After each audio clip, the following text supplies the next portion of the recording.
Voy a esperar solo 5 minutos más para iniciar sesión.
Ok, bueno, creo que ya estamos la mayoría. Ok, voy a empezar un poco como con las fechas que quedan pendientes y me gustaría que hiciéramos como acuerdos en este momento. Les comparto el calendario.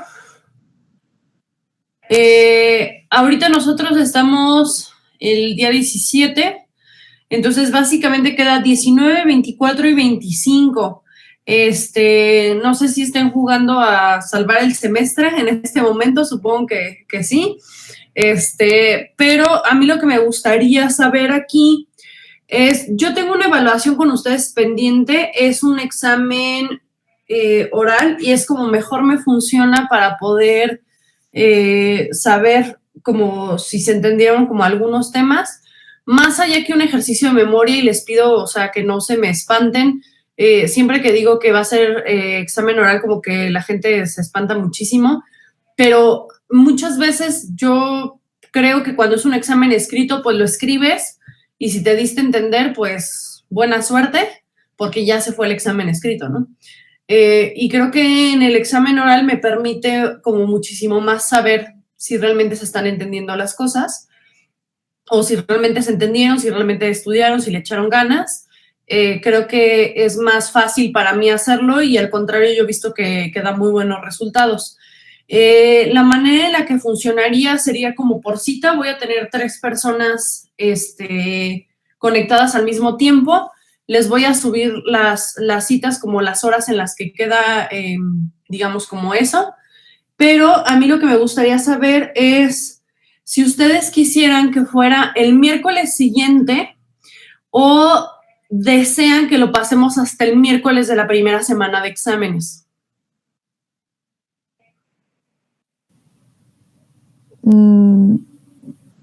¿Qué miércoles es el que sigue, maestra? Estamos a 17, ¿verdad? Estamos a 17, sería el 24 o el 1 de diciembre.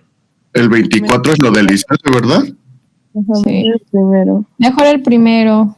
Creo que mejor el primero, maestra. Bueno, pues les digo por qué miércoles. Porque miércoles, por ejemplo, es un día más sencillo. O sea, yo primero, o sea, una disculpa, de verdad, créanme que me siento muy culpable de lo atropellada que ha sido su clase.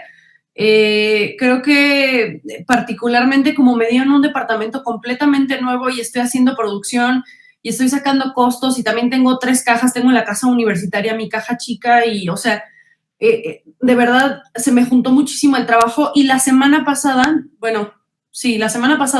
el viernes cerró el sistema financiero de la universidad. Entonces yo de verdad tuve que hacer cuentas de todo y ver que todo estaba como completo, hacer pagos a proveedores. Pues estuve con la contadora súper cargada de trabajo y como que ha sido muy atropellado. O sea, les pido una disculpa, de verdad, créanme que siempre así me estoy dando de topes porque de pronto me pasaba que estaba en CU, que según yo ya me iba a ir y de pronto pues me dicen que no, que tengo que pasar a Contraloría y no sé qué, ¿no? Esta es una de las razones por las cuales yo solicité que su clase fuera después de las 4 de la tarde, porque eso me permite a mí pues terminar mis labores de trabajo y dar la clase y, o sea, un poco pues una disculpa, no me hicieron caso. Pero bueno, yo lo que no quisiera a partir de ahorita es que esas como malas gestiones mías pues les afecten a ustedes como en calificación, en cualquier otra cosa. O sea, a mí me gustaría que pues realmente ustedes se sintieran como pues cómodos. Ya a partir de que la semana pasada cerró el sistema financiero, yo los miércoles puedo desaparecerme como de la oficina. Entonces, yo no tengo problema si es la siguiente semana o es en 15, no hay ningún problema, ustedes díganmelo. Yo creo que lo que voy a hacer es que por lo menos el siguiente miércoles y el miércoles del examen, si ustedes lo deciden la primera semana de exámenes, estaremos teniendo clase aquí en casa. O sea, me quedo en casa y les doy la clase y así no hay ningún problema de ningún tipo. Pero pues que me confirmen todos si no hay ningún problema que se pase al 1 de diciembre. Sí, maestra. Está mejor. Bueno. Y entonces, maestra, ¿las calificaciones finales se darían esa misma semana o hasta la siguiente? Si se dieron cuenta, no he subido todas las calificaciones, pero ya tengo básicamente el 80% de lo que han hecho calificado. No las he terminado de subir todas a Classroom. Seguramente ya les empezaron a llegar calificaciones porque empecé a subir algunas. Estoy justamente arreglando el Excel para que les quede como muy claro. Lo voy a estar actualizando ustedes, de hecho ya lo tienen compartido, si lo recuerdan, al inicio de semestre les compartí un Excel y en ese Excel ya lo voy a ir actualizando y ustedes podrán ir viendo como en tiempo real esas calificaciones. Yo espero el día de hoy y probablemente el siguiente lunes, entre esos dos, termine yo de subir, de calificar el 20% que seguramente me hace falta y de subirles a ustedes las calificaciones y tenerlas en el Excel. Y lo único que quedaría pendiente serían dos cosas: su infografía y el examen oral. Pero el examen oral literal lo estoy calificando en vivo, o sea, en ese momento. Por eso también es fácil para mí, porque en ese momento yo ya no me tardo mucho más calificando, sino simple y sencillamente subo las calificaciones y se actualiza el Excel y ya ustedes pueden tener esa calificación final. Pero sí, básicamente el día viernes 3 sería el día que yo ya les podría decir, esas son las calificaciones finales. Si hubiese cualquier duda, pues me mandan un correo, me mandan un mensaje. De hecho, les estaré yo pidiendo que nos conectemos solo media hora el día viernes, media hora, solo para si hay alguna duda y yo como culminar el semestre, digamos, conmigo, y ya si hubiera cualquier caso específico o algo por el estilo, lo podemos atender por correo, me puedo quedar con ustedes después de esa media hora. No sé si les parece bien así. Sí, maestra, está bien. Está perfecto. Así como ahorita hagamos acuerdos, o sea, si algo no les gusta, ahora es el momento. No, creo que sí, creo que todo está bien. Ok, vale. Les explico un poco de la dinámica del examen oral. El examen oral, yo tengo unas preguntas cubiertas, tengo muchísimas preguntas, como por secciones. Unas son de vigilancia, unas son de planeación, otras son de habilitación y así, ¿no? Y esas que las tengo cubiertas, lo que ustedes hacen es elegir una pregunta por cada sección. Entonces, básicamente tienen de 3 a 4 preguntas. La cuarta, que es una pregunta de rescate, digamos que a mí me fue muy mal como en las otras, tengo derecho a esa cuarta, pero pues también es un promedio, ¿no? Entonces, en vez de promediar entre 3, se le promediaría entre 4, entonces ustedes pueden decidir si hacerla o no hacer esa cuarta pregunta. Ahora, si yo, por ejemplo, no sé, le pregunto voy a decir nombres aquí que estoy viendo, yo le pregunto a Diana algo, ¿no? Y Diana, pues, no se la sabe, entonces ella tiene, digamos, su 0 en esa pregunta, pero las otras personas que están conectadas en el mismo momento que Diana, si se la saben, esa puede ser su pregunta, digamos, de esa sección, ¿sí? O sea, si Diana no se la sabe, en cuanto ella no se la sepa, si alguien está interesado, levanta la mano y la puede responder como la pregunta de esa sección, ¿sí? Claro. No las podríamos rolar, pues. Ajá. Entonces, yo empiezo, digamos, voy a decir los nombres que tengo aquí. Empiezo yo, Sergio, Claudia, Diana. ¿Sale? Si Sergio no se la sabe, Claudia y Diana podrían contestarla y con eso tener su pregunta de planeación. ¿Sale? La siguiente pregunta la voy a empezar, en vez de empezar con Sergio, Claudia y Diana, la siguiente sección la empiezo con Claudia, Diana, Sergio. ¿Sí? Entonces, si Claudia no se la sabe, Sergio o Diana tienen la posibilidad de contestar. Si Sergio contesta bien, habrá otra segunda pregunta dentro de la misma sección para Claudia, y si Claudia la contesta bien, habrá una tercera para Diana. ¿Sí me explico? Es como el profe Irving, maestra, que lo hacía en su examen. Sí, así también nos hizo un oral en clínica. ¿En serio? Híjole, me copió el sistema. Es que ¿saben por qué funciona muy bien? Porque es que si no me acabo las preguntas. Uno, me acabo las preguntas, y dos, les da oportunidad como a las otras personas que están conectadas ahí en ese momento, pues decir eso sí me la sé y tener como una ventaja con respecto a la incógnita de no conozco esa pregunta, ¿sí? Entonces, creo que está bien porque así pues ya, o sea, si de plano, o sea, y tampoco es obligatorio, o sea, si Sergio no se la sabe, pues él tiene su 0, pero si tampoco ni Claudia ni Diana la quieren contestar, pues ellos tendrán derecho a abrir una nueva pregunta, ¿sí? ¿Todo claro? Sí, maestra. Digo, aparte ya me di cuenta que me robaron el sistema de preguntas. Ok, bueno, entonces, quedaría entonces para el 1 de diciembre. Yo espero que el viernes no tengamos ningún conflicto, digamos, con la clase en la oficina. O sea, de verdad lo lamento, pero es que teníamos primero una antena y no funcionaba, y después nos vinieron dizque a poner fibra óptica, pero después nos dimos cuenta que la fibra óptica no llega totalmente a nuestras oficinas, sino que a partir de cierto nodo lo mandaron en Ethernet y también está horrible, entonces ya no sabemos ni qué hacer, ¿no? O sea, realmente nos hemos quedado sin internet muchas veces a lo largo del día, todos los días, o sea, todos los días hay fallas de internet, pero bueno, es eso. Y pues ya ahorita se bajó la forma de trabajo, entonces espero que no haya ninguna cosa de atropellamiento el día 19. El día 24 de nuevo habría clase y ¿les parece si el día viernes, ahora sí, lo prometo, perdón, les subo un video como de repaso, ¿les parece? Como en vez de que esté la clase, yo me pongo a grabarlo, se lo subo y me voy así repaso por cada tema. Sí, maestra, Okay, por vale. favor. Entonces, está el manual, igualmente está la presentación, ya la tienen ustedes. Recuerden que tienen el manual, tienen la presentación por sección y lo que yo haría adicional pues sería subirles ese video, ¿sale? Entonces, el día viernes 24 sería viernes 26 sería como la actividad de ese día. ¿Les parece bien? Sí, maestra. Sí, maestra, de acuerdo. Maestra, gracias. Vale, ok. Por favor, les pido que si para así literal, bueno, espero subírselos con muchísima más antelación, pero si el jueves no lo he subido, por favor, así mándenme mensaje y reclámenme, por favor. De acuerdo, maestra. Ok, vale. Terminado esto, pues les comparto la presentación del día de hoy, que es básicamente la habilitación. Igualmente, ustedes han estado investigando cosas por su parte, entonces espero que tampoco sufran tanto. Espérame un tantito. Listo.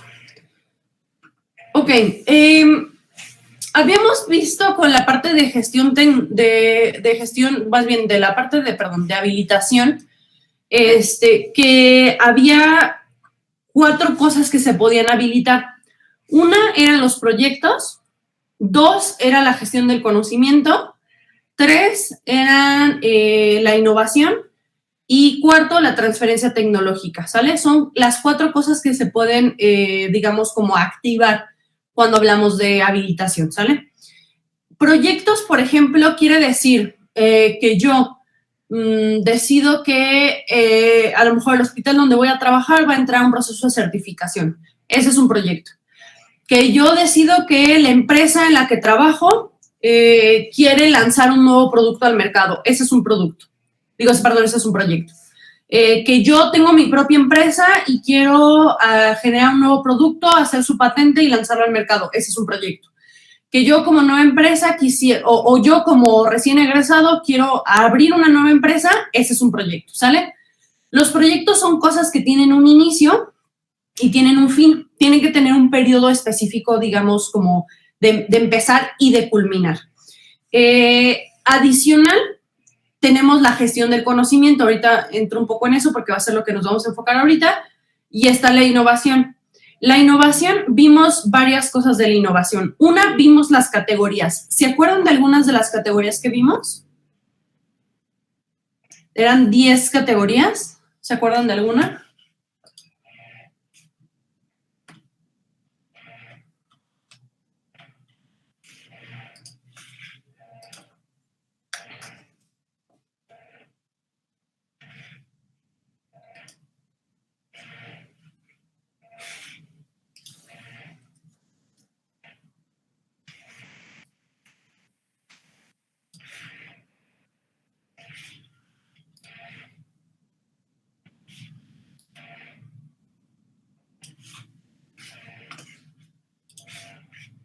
¿No?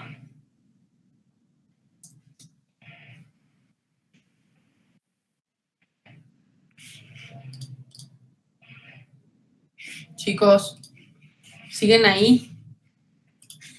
Yo no recuerdo. Ok, a ver, espérenme tantito. Es que soy... Aquí estaba buscando mi libreta, perdón, maestra. Vale. Pero creo que no la encuentro. Permítame tantito, es que tengo un desastre en mi escritorio. Bueno, espérenme tantito, ¿eh? De todas maneras, un poco quiero retomar esta presentación. Esta no la tenía disponible la clase pasada que tuvimos porque estaba en esta computadora, pero igual se las comparto.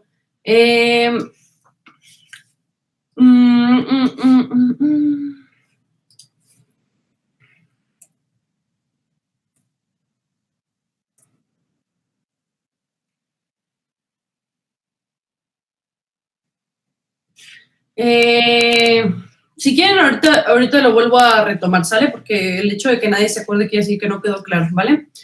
Miren, innovación, y eso parte de lo que yo quiero que eso les quede muy claro, que no es igual a novedoso. O sea, para que algo sea una innovación, sí tiene que ser novedoso, porque pues, o sea, si no, pues ¿cuál sería el cambio, no? Pero no porque algo es novedoso, o sea, eso es lo que quiero que entiendan, o sea, la innovación tiene que ser novedosa, pero no porque algo es novedoso quiere decir que sea una innovación forzosamente. Las novedades y los inventos, que son cosas como, digamos, nuevas que nadie ha visto, tienen que llegar por un proceso de beneficio, tienen que afectar positivamente a alguien. Y yo les había explicado la clase pasada que ese beneficio generalmente está muy estrechamente vinculado a beneficios económicos. Y les estaba yo explicando que aunque fuera innovación social, de todas maneras tenía un impacto económico. No sé si recuerdan el ejemplo que les puse, por ejemplo, de la comunidad de cafetalera. Quiere decir que aunque yo, por ejemplo, ingreso una estructura de trabajo en ese lugar y aunque no haya una transacción como directamente monetaria, con el tiempo esas afectaciones pues afectan en la calidad de vida de la comunidad, ¿no? Si, por ejemplo, yo empiezo a ver que en una colonia empiezan a abrir una tienda, la persona enfrente va a decir, pues le funcionó, entonces va a abrir otra, y poco a poco vamos a generar una dinámica que permita como la fluidez económica en ese espacio, ¿no? No siempre la transacción es muy explícita, pero finalmente todas esas mejoras tienen afectaciones directas en ello, ¿no? Si nosotros pensamos en las cosas que son las obligaciones, por ejemplo, de gobierno tiene una seria obligación con la inversión en proyectos, que son proyectos de derroche económica directa, por ejemplo, pensar en parques industriales, ¿no? Por ejemplo. Entonces yo hago cierta cantidad de parques industriales o incentivo a la parquería industrial o a lo mejor doy un incentivo en Hacienda para las nuevas empresas. Entonces esas inversiones permiten que otras personas inviertan en ese lugar y por tanto hay derrama económica. Existen otras inversiones que no son tan claras, como por ejemplo podría ser cultura, o podría ser, no sé, innovación social o ese tipo de cosas, pero esas de todas maneras tienen una afectación porque pues la gente se empieza a cuidar como la una con la otra. No sé si realmente comenté el ejemplo, pero existe un proyecto muy interesante en la Ciudad de México que se llama el Faro de Oriente. El Faro de Oriente, ¿se los platiqué alguna vez o no? No que yo recuerde. Okay. No, maestra. El Faro de Oriente es un proyecto que nació a partir de Secretaría de Cultura del Estado de México, que la intención era crear como centros culturales. Por ejemplo, ese proyecto está, literal, el Faro de Oriente está en Iztapalapa, pero aparte está rodeado de una de las zonas, pues, más rojas de Iztapalapa, ¿no? Y es muy interesante porque ha funcionado de cierta manera en la que, por ejemplo, ellos empezaban primero como empezaron concursos de, pues vamos a enseñarles a hacer esculturas en metal, ¿no? Y entonces, pues la gente así se empezó a acercar. Primero se empezaron a acercar por ponerles cursos a los niños y después las mamás, por ejemplo, empezaron a decir, bueno, pues yo qué puedo aprender. Y entonces empezaron a traer cursos para adultos, ¿no? Entre ellos, por ejemplo, que les menciono de la escultura. Y una de las cosas que sucedió es que la gente le empezó a preguntar ese espacio. Bueno, pero pues yo, ¿por qué? O sea, si de todas maneras voy a comprar metal, ¿no? Y me vas a enseñar a soldar, pues en vez de enseñarme a hacer esculturas, enséñame a hacer una protección para mi casa, ¿no? O enséñame a hacer una puerta, un portón, alguna cosa por el estilo. Y entonces Faro de Oriente se empezó a enfocar, pues, en ese tipo de cosas. Entonces empezó a enseñarle a la gente a hacer cosas distintas, a que te ocuparan como sus mismas herramientas para mejorar, pues, su calidad de vida, ¿no? Este es un proyecto que nace de la cultura y que podría parecer que no hay una derracha económica, pues, directa, pero tiene una gran influencia, digamos, como en la manera en la que la gente mejora su calidad de vida. Adicional, pues la gente se empezó a conocer en el Faro de Oriente y empezó a generar o a reestructurar el tejido social. Mucho de lo que sucede en México en términos pues de delincuencia y demás tiene que ver con un gran daño en el tejido social. Tiene que ver con incluso cuando la gente pues es como invisible. ¿A qué voy con esto? Cuando tú te conoces y conoces con toda la comunidad y tú generas actividades que hacen que la comunidad se conozca la una a la otra, se empiezan a cuidar entre ellas. Pero si la gente se desconoce el uno al otro y de pronto entonces tenemos a estas personas, digamos, anónimas en el transporte público, anónimas en la calle, anónimas en estos espacios, pues se comienzan a generar esos espacios de ser anónimo, pues da chance como a despertar lo peor del ser humano, ¿no? Entonces, bueno, este espacio, por ejemplo, funcionó, ya ahorita de verdad funciona muy bien. Empezaron a darle a la gente, bueno, pues te vamos a enseñar en el taller de carpintería, pues a hacer tus propios muebles, ¿no? Empezamos a hacer herrería. Y después de satisfacer como esas necesidades primarias, pues entonces sí empezaron a entrar a arte, ¿no? Y empezaron a entrar a cultura y empezaron a entrar a otro tipo de temas, al punto de que, por ejemplo, en el 007, el desfile que sale de las calaveras estas gigantes y tal, se hizo en el Faro de Oriente, se hizo con gente de Iztapalapa, ¿no? Pero ha habido un gran entendimiento de la comunidad en cómo se trabajan en ese momento. A mí me tocó, por fortuna, conocerlo el lugar y que nos recibieran la administración y que nos platicaran un poco de lo que habían hecho. Y de verdad está impresionante. Tienen, por ejemplo, un comedor comunitario, donde tú, por ejemplo, pagas una módica cantidad, pero también cada cierto tiempo te toca lavar trastes ahí o cocinar o lo que sea, ¿no? Entonces, la misma como comunidad retribuyendo, ¿no? Adicional, por ejemplo, yo no me lo podía ni creer, pero me dijeron que habían tenido un concierto de Molotov con 15,000 personas en ese lugar, ¿no? Tienen así como un solar grande, así completamente al aire libre. Yo no me podía creer que de verdad un concierto con Molotov en Iztapalapa pudiera, y así aparte gratuito, ¿no? Y a cielo abierto, pudiera tener saldo blanco. Pero una cosa que es muy interesante es que en vez de llamar a la policía, que eso hubiera creado ciertas tensiones con la gente porque no confían en los policías, lo que hicieron fue pedir a las madres de familia, ¿no?, que fueran las personas que cuidaran el concierto. Entonces, todas las madres de familia de las personas que iban a estar ahí, o de los niños que toman cursos ahí, o no sé, familias, o digamos, jefas de familias que trabajan ahí, pues eran las personas que estaban cuidando el concierto. Y eso tiene un gran impacto porque habla del entendimiento de la cultura de ese lugar. Porque podrás ser lo que quieras, ¿no? O sea, podrás ser el narcomenudista más respetado, digamos, o digamos como narcomenudista, perdón, no respetado, más bien el que más infunde miedo en la colonia.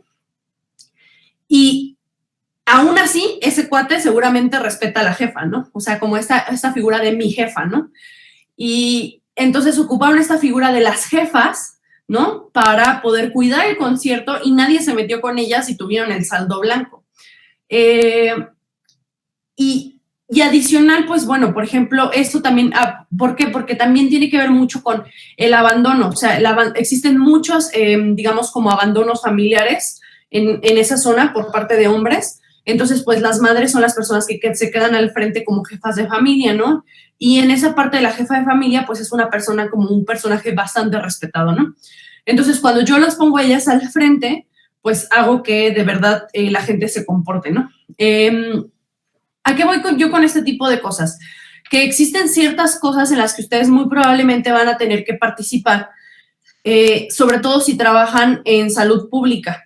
Hay que encontrar siempre la manera de no la imposición, sino generar dinámicas que permitan que la gente participe de manera activa y de manera voluntaria en las cosas, ¿no?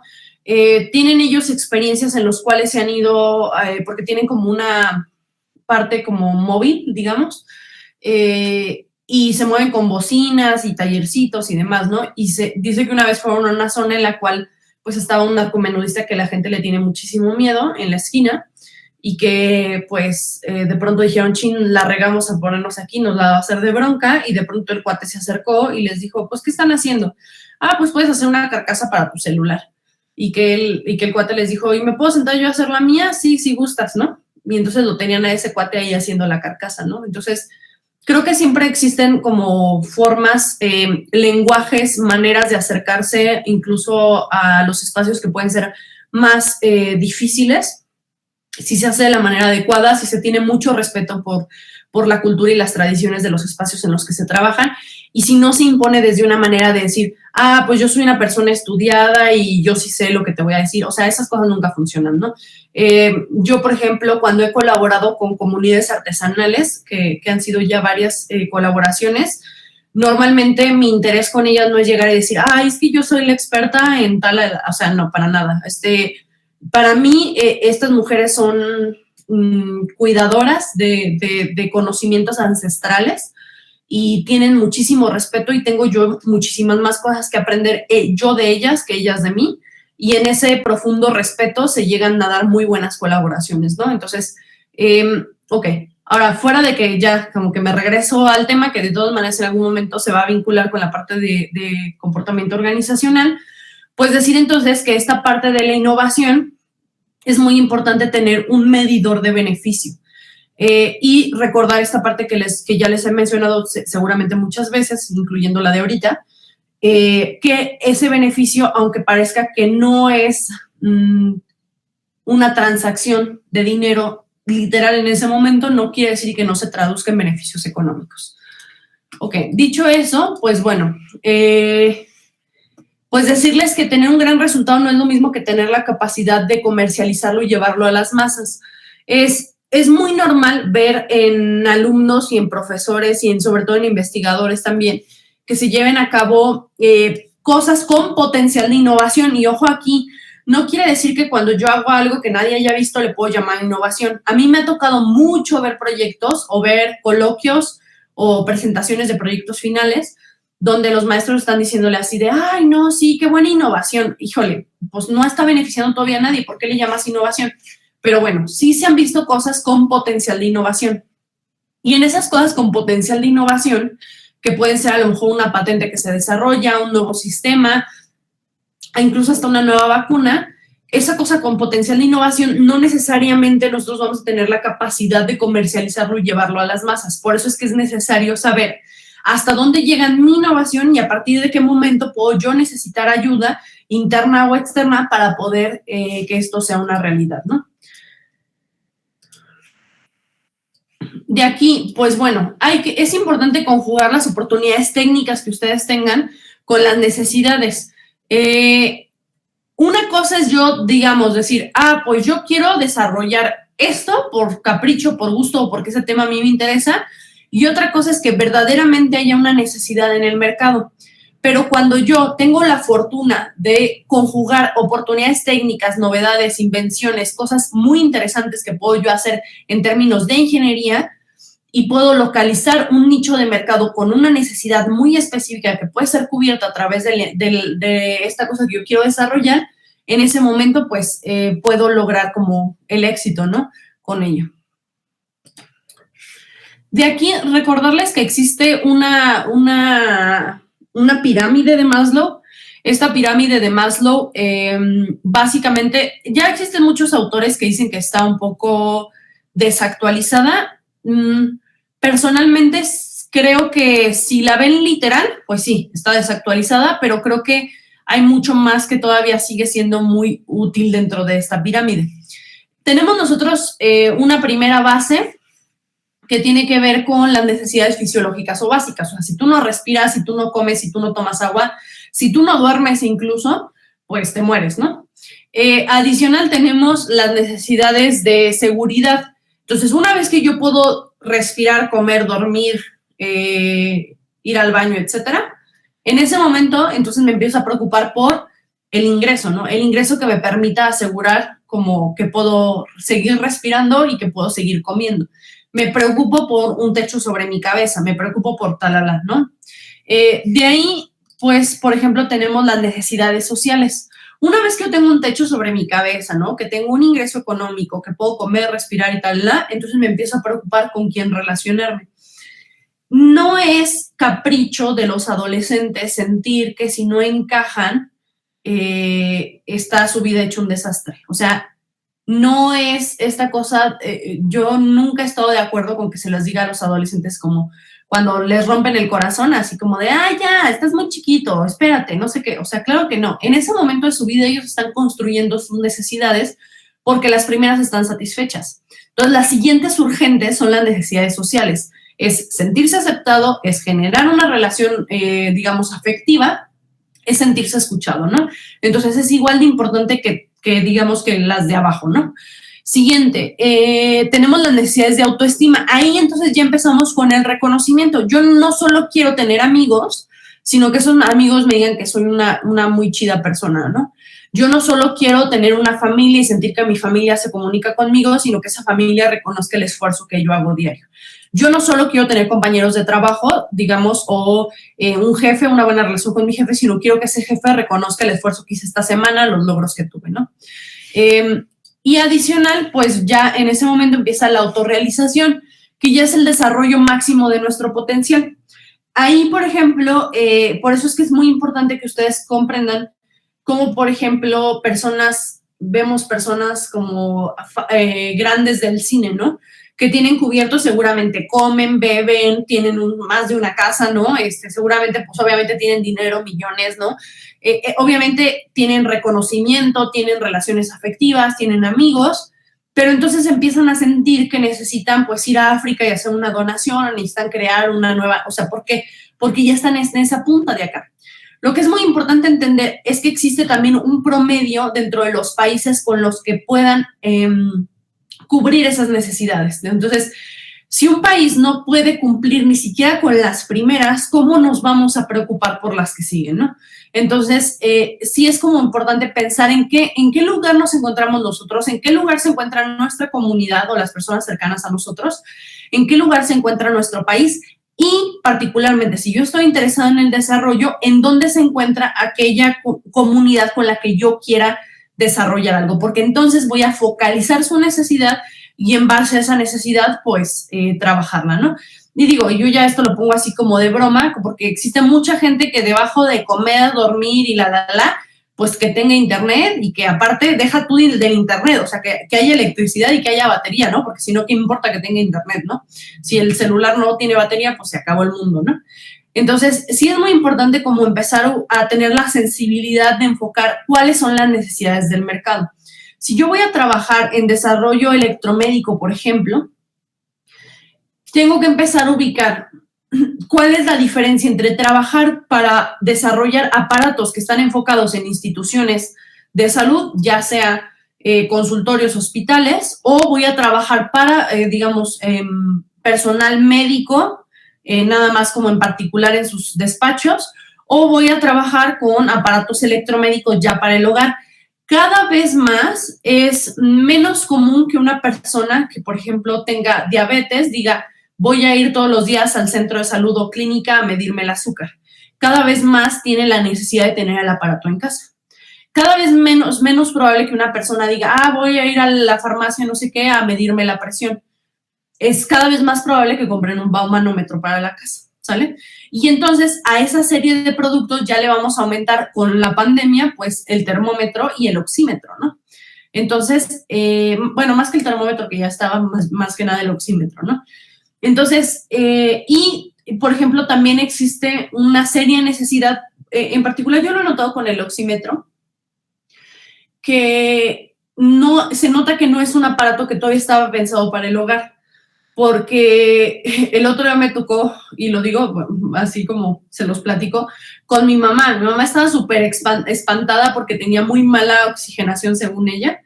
Y de pronto así voy a la casa, pues estaba moviendo la mano mientras estaba tomando la medida. Adicional tenía la uña larga, entonces pues no entraba hasta el fondo del oxímetro el dedo.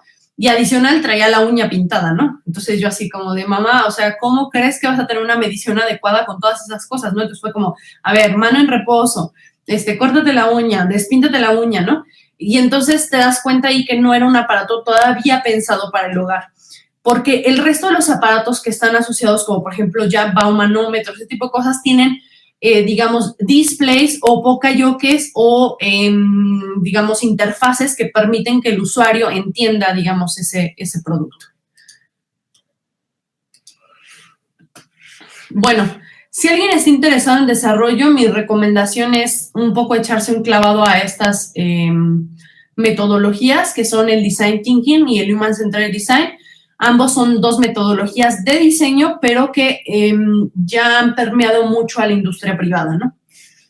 Entonces, igual, si gustan buscarlas, hay cursos, digamos, específicos de uso de estas metodologías y también hay muchísimos videos e información pues, respecto a ellas, ¿no?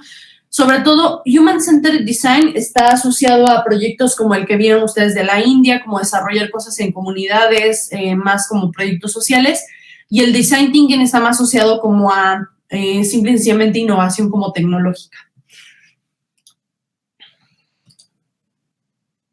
Ahorita no me voy a meter con esto. Espérame tantito.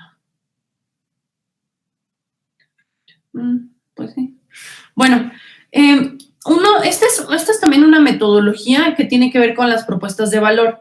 La propuesta de valor, creo que les puse yo el ejemplo en el cual les decía, a ver, ¿qué pasa si tenemos una pulsera que le podamos poner a un niño que tiene tendencia como a diabetes infantil? O que ya está teniendo a lo mejor resistencia a la insulina o algo por el estilo, o que a lo mejor no lleva como una vida pues tan adecuada, está como, tiene obesidad infantil, algún tipo de ese tipo de problemas, y yo hago esta pulsera que pueda ser capaz de medir como muchísimas cosas, ¿no? O sea, me estoy inventando aquí algo. Y entonces yo les decía que es importante ubicar lo que nosotros le llamamos propuesta de valor. Porque si nosotros nada más pensamos en lo que hace la pulsera, pues sería, pues mide, no sé, índice corporal de algo, o mide, no sé, impedancia, algo. O sea, puede medir como varias cosas, ¿no? Pero yo simplemente tendría como datos duros de ello. Pero esa no es mi propuesta de valor. Mi propuesta de valor muy probablemente sea como la tranquilidad de su mamá, o de los padres de familia, o de los tutores, ¿no? Y entonces, esa cosa que yo quiero darle tranquilidad a las personas que están a cargo de ese niño, de que pueden tener información que le ayude al niño a mejorar su estado de salud, es importante ese núcleo, porque entonces, cuando yo encuentro que esa debe ser mi propuesta de valor, yo desarrollo cosas como alrededor de ellas. Por ejemplo, ¿a qué se refiere esto? Yo tengo que tener en la propuesta de valor, encajarlo con el segmento de mercado.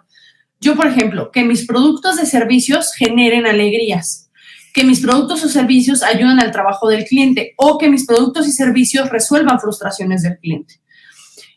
Obviamente, los aliviadores de frustraciones para las frustraciones y creadores de alegrías para las alegrías, ¿no? Entonces, simple y sencillamente yo tengo que poner un mapa de valor que coincide con el perfil del cliente, que sean productos y servicios que ayuden a aliviar frustraciones o que coincidan con tareas, ¿no? O aliviar tareas o desahogar tareas, o en este caso que generen alegrías. Si yo logro eso, satisfacer, digamos, o quitar frustraciones, crear alegrías o facilitar procesos y tareas, yo probablemente estaré generando propuestas de valor, ¿no? Más allá de funciones, son cosas que hace, la propuesta de valor es básicamente decir que el cliente está obteniendo más valor de aquel por el que paga. Entonces, si él percibe que está recibiendo más valor de aquel por el que paga, entonces va a sentir que está adquiriendo una propuesta de valor. De aquí, bueno, entonces ahora sí llegamos como a las escalas de la innovación. Tenemos primero esto de aquí. Teníamos la innovación abierta y la innovación cerrada. Yo les dije que la innovación cerrada es algo que sucede en un ecosistema donde yo no dejo que salga la información y toda la gente que participa en el proceso de innovación trabaja para mí, ¿sale? O es mi consultor, o hace un contrato de cooperación conmigo, ¿sale? Pero yo no estoy dejando que la información salga de ese espacio. En cambio, la innovación abierta permite que otras personas retroalimenten todo el tiempo, ¿no? Desde la generación del concepto, en el desarrollo del producto y por último en el lanzamiento y la comercialización. De aquí les dije yo que había 10 secciones. Es muy importante que ustedes vean. Esto es como las formas de generar innovación. Yo lo puedo hacer en esquemas cerrados o en esquemas abiertos. Estos son los tipos de innovación o categorías de la innovación, que son aquellos cajitas, digamos, o categorías en donde yo puedo hacer innovación. Voy a poner estos ejemplos. Por ejemplo, configuración empresarial. El ejemplo que les pongo es un esquema que se llama OBOP, creo, sí, es One Village, One Product, que es, el ejemplo que pongo aquí es una ciudad que se llama Tokushima, que me tocó visitar y conocer el caso, digamos, como de éxito en persona. Tokushima es un lugar que desarrolla un tipo de limón muy ácido y de un sabor muy característico. Inicialmente los productores del yuzu lo que hacían era pues venderlo cada quien por su parte y pues se hacían bolas, ¿no? Pero pues lo que estaban dando cuenta es que por tratar de ganar como al mercado, pues estaban bajando los precios. O sea, es como si yo me pongo en un mercado y al lado hay alguien que vende jitomates y yo vendo jitomates y hay una persona decidiendo, los dos nos vamos a poner a gritar de los míos son muy nuevos, ¿no? Y los míos yo te los doy a 5 y el otro va a decir a 4 y yo voy a decir a 3 y el otro va a decir a 2 y el cuate va a terminar comprándolo en $1, ¿no? Mientras que los dos esperamos ganar 5 pesos. Entonces, lo que hicieron esto de One Village, One Product es un sistema muy utilizado en Japón, donde toda la comunidad se junta y llevan a un solo lugar de acopio todo lo que cada quien produce. Entonces, si yo en 2 metros cuadrados produzco una cantidad y alguien en 1 hectárea produce otra cantidad, simple y sencillamente les llevamos al lugar y a mí me pagan el equivalente a mi proporción y al otro el equivalente a su proporción. Eso se vende en un solo precio, no hay diferencia y entonces ahí podemos tener como una fuerza contra el cliente y si recordamos esta cosa de Porter, donde está la presión del cliente, pues bueno, con esto nosotros contrarrestamos porque no hay otras opciones más que los 5 pesos que la comunidad decide que vale su producto. Adicional, la comunidad se organiza y genera otro tipo de productos. Entonces ya no solo ellos venden el yuzu como planta, digamos, sino más bien como fruto, sino que tienen salsas, refrescos, yuzu líquido, dulces, o sea, de verdad es impresionante la cantidad, porque desde que llegas en el tren, las tiendas venden productos de yuzu, todo elaborado por esa comunidad, a todos lados y todo tiene el mismo precio, no hay diferencias de precio, toda la comunidad, digamos, gana de manera como justa lo que produjo, ¿no? Eso, por ejemplo, es un nuevo modelo o una forma de hacer negocios, es una forma de innovación, ¿no? De ahí, por ejemplo, Network, que es el ejemplo que pongo acá, que es el Valencia Convention Bureau, colabora con la universidad para traer congresos, conferencias nacionales e internacionales a la ciudad de Valencia. El cuerpo académico de la universidad está continuamente participando en eventos que pueden aprovechar para traer nuevos encuentros a su ciudad. Este lugar es un centro de convenciones, básicamente, que ha hecho una colaboración directa con la Universidad de Valencia y que de alguna manera los dos se retroalimentan en ese networking, ¿no?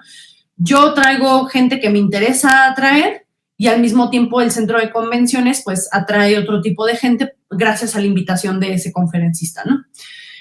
Adicional, bueno, estructuras de talentos y de recursos, podríamos poner como a Google en estos espacios abiertos, en estos espacios de convivencia, el hecho de que contratan personas que no necesariamente tengan pues el estudio específico de algo, sino que a lo mejor su experiencia valide pues esas cosas, ¿no? Y bueno, procesos, por ejemplo, AliExpress, que dice que es convertir a todos los propietarios de tiendas, más bien a todos en propietarios de tiendas. Sistema llamado envío directo, donde cualquiera puede configurar su propia tienda, vender los productos de otra persona, pero para los clientes parece que provienen del vendedor y luego hacer que esos fabricantes envíen el producto directamente al cliente. Esto es muy importante porque ya se empezó a copiar por otros esquemas, pero el primero que empezó a hacerlo fue AliExpress. Lo que hizo fue dar una plataforma a dueños de otras empresas y lo único que hacía era vender a través de AliExpress con, digamos, la garantía de AliExpress, pero realmente él se evita procesos de manufactura y procesos de almacenamiento, y con ello pues se evita de gastos innecesarios porque son los productores los mismos que envían el producto a nombre de AliExpress, ¿no? Esto ya lo tiene también Amazon y otras compañías. Ahora, después, bueno, esto es en configuración empresarial, las 4 secciones en las que se puede innovar. De aquí tenemos oferta. En esas ofertas tenemos rendimiento del producto y tenemos sistema del producto.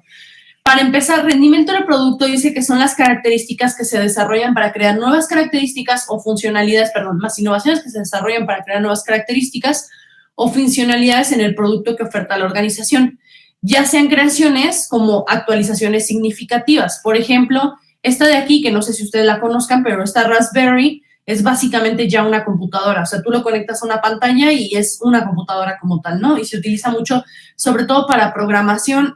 Tengo un conocido que dio justamente un curso hace poquito y hacen cosas increíbles con esta cajita, ¿no?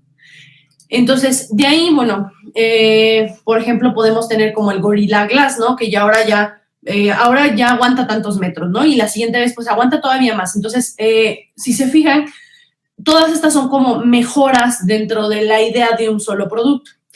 Sin embargo, el sistema del producto dice que son las innovaciones dirigidas a crear servicios o productos complementarios para la oferta de la organización. Esta innovación construye un ecosistema de productos y servicios, fomentando la modularidad o la integración de varios productos o servicios que aumentan el valor de la oferta percibida por el cliente. Aquí ya no estamos hablando de mejoras dentro del mismo producto, sino estamos hablando de una familia de productos que ayuden a que el cliente perciba mayor valor en esos productos. Por eso es muy difícil que un cliente que compra, porque, o sea, con Apple hay como muchos sentimientos encontrados y desata muchas pasiones el tema relacionado a Apple, ¿no? Apple es absurdamente caro, eso nadie lo puede negar. También es absurdo que ya no venga con ciertas cosas su celular, pero una cosa en la que sí ha sido muy bueno Apple es en generar que la comunidad que compra productos Apple sienta la necesidad de comprar otros productos Apple por la gran conectividad que tienen entre ellos. O sea, sí son muy amigables el manejo que se trabaja entre una pieza y la otra, ¿no? Entonces, yo casi todos los conocidos que tengo que tienen un iPhone, seguramente compraron Apple Watch y seguramente compraron algo más, ¿no? Cualquier conocido que yo tenga que contenga una computadora Apple se va a sentir como necesitado a comprar un producto adicional. Entonces, han generado como esa sensación de necesidad de seguir comprando el resto de los productos. Entonces, ¿queda claro aquí la diferencia entre rendimiento del producto y sistema del producto? Sí, maestra. Sí, maestra, está bien. ¿Y esto también? De hecho, lo que comentaba de Apple, no sé, no han notado que cuando te mandan mensaje otros, bueno, de un Android o algo así, los mensajes aparecen en un verde chillón. Sí. Y cuando te llegan de otro iPhone, te llegan en azul. Sí, mira. Entiendo mucho eso, ¿no? Que hacen como que no quieras a la competencia inconscientemente. Yo por mi vista principalmente y por mi trabajo, sí tuve que caer en computadora de escritorio Apple. Pero yo no cambiaría definitivamente un Android celular por un iPhone. Pero sí conozco este truco que han hecho de poner el verde chillón horrible, un poco como para hacerle el fuchi a esos celulares y que entonces pues la gente sienta que debe de tener el Apple. Sí, Apple es un genio en términos de generar necesidades que no existen, ¿no? Son diabólicos. Sí, son buenos para eso, Pero también creo que nosotros no sé si a mí mi disciplina me ha hecho como muy consciente de eso y no sé si a partir de esta clase a ustedes les pase, pero yo de verdad soy ya muy incrédula de las cosas, o sea, sí soy ya mucho, como para tomar una decisión de compra, ya me cuesta mucho trabajo, ¿no? Porque comienzas a ver todo lo que hacen las empresas, pues, para que se convenzan.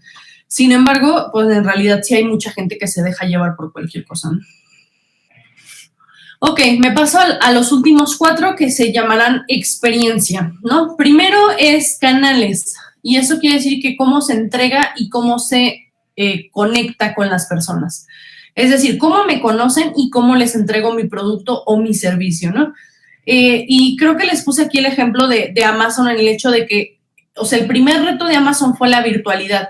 y cómo carajos después de un montón de tiempo vuelven a regresar a las tiendas físicas, ¿no? Y ese vuelve a ser un boom para ellos y vuelve a ser un boom para la sociedad, tener esta tienda de Amazon Go, que es básicamente yo me meto, elijo mi producto, no me voy a tardar porque ya es como el escaneo directo y entonces se va el pago a mi cuenta, ¿no? O yo voy, elijo el producto, no traigo, no sé, hasta la bolsa si quieres del súper, o no traigo coche o lo que sea, y entonces voy, elijo todos mis productos, los escaneo, los pago y me van a llegar al rato a mi casa, ¿no? Entonces volvieron a hacer de las tiendas físicas una revolución, ¿no? Siguiente, pues marcas, por ejemplo. Existen marcas como Red Bull que se han centrado ¿por qué es una innovación de marca? Red Bull se ha centrado en usuarios muy específicos. Red Bull es una marca que está súper asociada siempre a deportes extremos, o ni se diga a Fórmula 1 y ese tipo de cosas. Entonces, es una marca que se ha enfocado en un mercado muy claro y que no ha habido necesidad de hacer mucho más que con ese mercado específico, ¿no? Entonces, hace mucho trabajo de marca. Y Muji, por ejemplo, que no la conocemos en México, pero bueno, es un buen ejemplo. Muji es una marca sin marca. Parece como muy estúpido, pero es como a través de esta idea de marca sin marca, se estableció su marca, o sea, se posicionaron, digamos.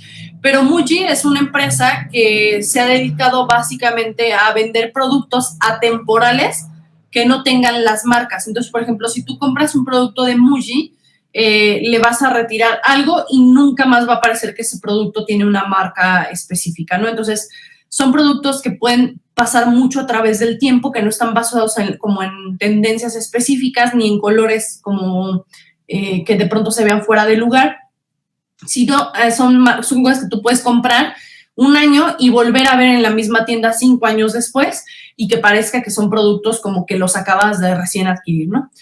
Siguiente, servicio, que tiene que ver con soporte o con mejoras. Uno, soporte de, bueno, pues esto me falló y ¿qué hace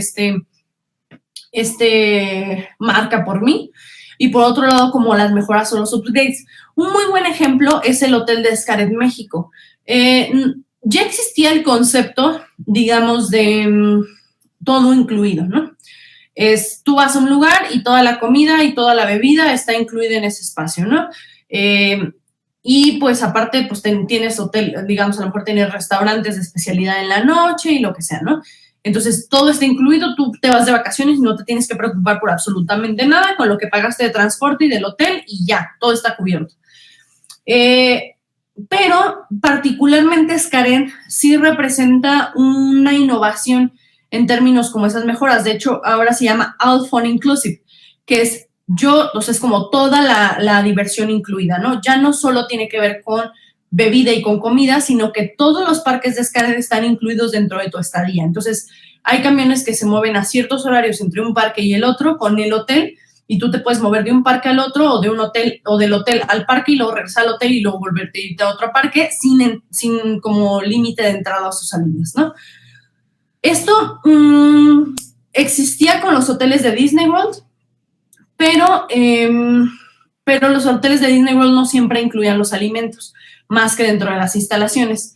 Caso contrario que Xcaret, todo como que los alimentos y las bebidas están dentro de parques y hotel, ¿no? Entonces no te tienes que preocupar por absolutamente nada. Teóricamente ni siquiera tendrías que arreglar, pues, dicen ellos, conocer cualquier otro lugar, ¿no? O sea, ya tienes como asegurado todo por esos días que estés ahí, ¿no? Carísimo, obviamente, pero cuando yo lo vi que lo acababan de inaugurar no era tan caro, pero las últimas veces que vi los precios eran así exorbitantes. Entonces, no sé, o sea, sería una cosa de ahorrar bastante. Pero bueno, los puros parques son carísimos, entonces. De ahí, compromisos con el cliente, interacciones adicionales. Digo, yo puse el ejemplo de BBVA, digo, fuera de la caída del sistema terrible que tuvieron. Pero BBVA siempre me ha parecido una marca como muy líder en lo que puedes hacer con sus aplicaciones y en esas interacciones adicionales tienes como mucha libertad. Yo he comprobado plataformas de Santander, por ejemplo. Santander es así terrible con ciertas cosas. Es muy seguro en términos, por ejemplo, Santander es, o sea, si yo me pudiera como categorizar los los bancos, Santander es un banco muy bueno para hacer inversiones. Tiene muy buena rentabilidad, es muy seguro como para ese tipo de cosas, son como muy expertos en ello y va bien. Y de hecho hay bancos especializados de Santander en inversiones. O sea, cuando tú quieres hacer una inversión específica, no vas a un Santander normal, sino vas a un Santander de inversiones. Existen, por ejemplo, bancos como Banorte o Banamex que ni siquiera se han digitalizado o modernizado mucho y son bancos como muy de una comunidad de personas como jubiladas o ya personas adultas, ¿no? Entonces, siguen siendo como muy el banco tradicional, que eso no necesariamente está mal, pero pues ellos conocen muy bien a su mercado y no han tenido la necesidad de necesariamente, pues, digamos, como mejorar, ¿no? A mí mi nómina ahorita me la están pagando en Banbajío y odio con toda mi fuerza ese banco porque casi no hay sucursales y adicional su plataforma es así terrible. Y BBVA creo que es una marca, un banco muy joven, muy actualizado en la digitalización, es muy fácil recuperar usuarios, es muy fácil instalar las cosas, tiene una plataforma como muy entendible y tratan de hacer como muchos productos vinculados, ¿no?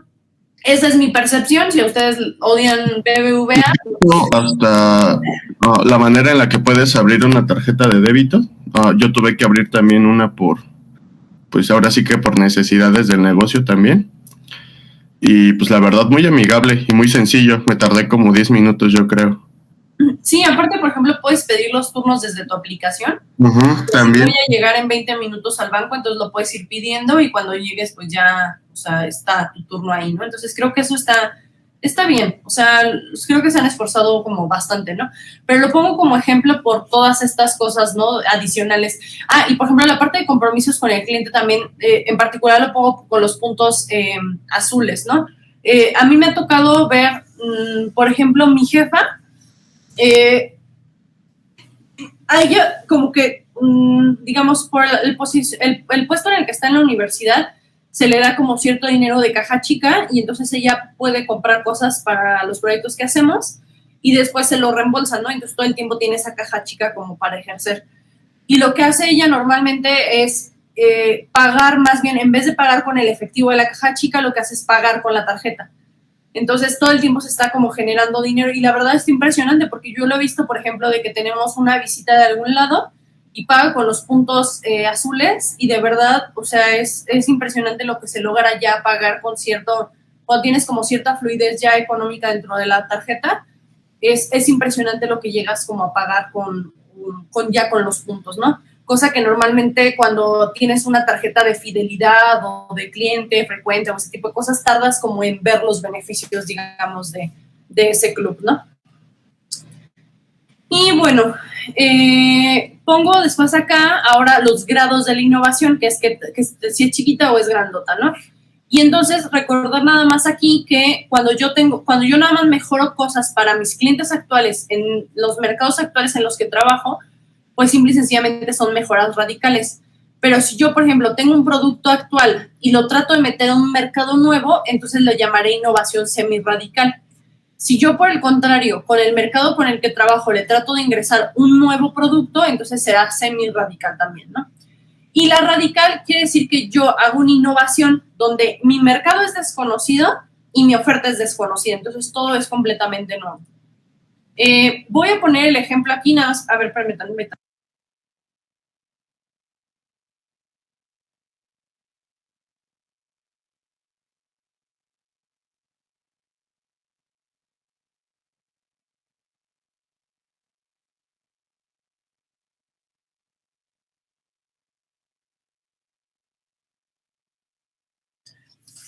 Listo, perdón. Les pongo un ejemplo muy sencillo para explicar esto, porque adicional ustedes lo tienen que hacer con la investigación que hicieron del producto. Si no lo han hecho o si a lo mejor ahorita se dan cuenta que está mal, pues adelante, corríjanla, ¿no? De hecho, esa es una de las cosas que me hace falta revisar porque es básicamente la última. Ok, les explico, por ejemplo, la cosa de Lego, ¿no? Yo, Lego, por ejemplo, era un negocio de juguetes de madera. Entonces, por ejemplo, cuando esos juguetes de madera, pues siempre se trataban de hacer como cosas nuevas y nuevos tipos de juguetes y lo que sea.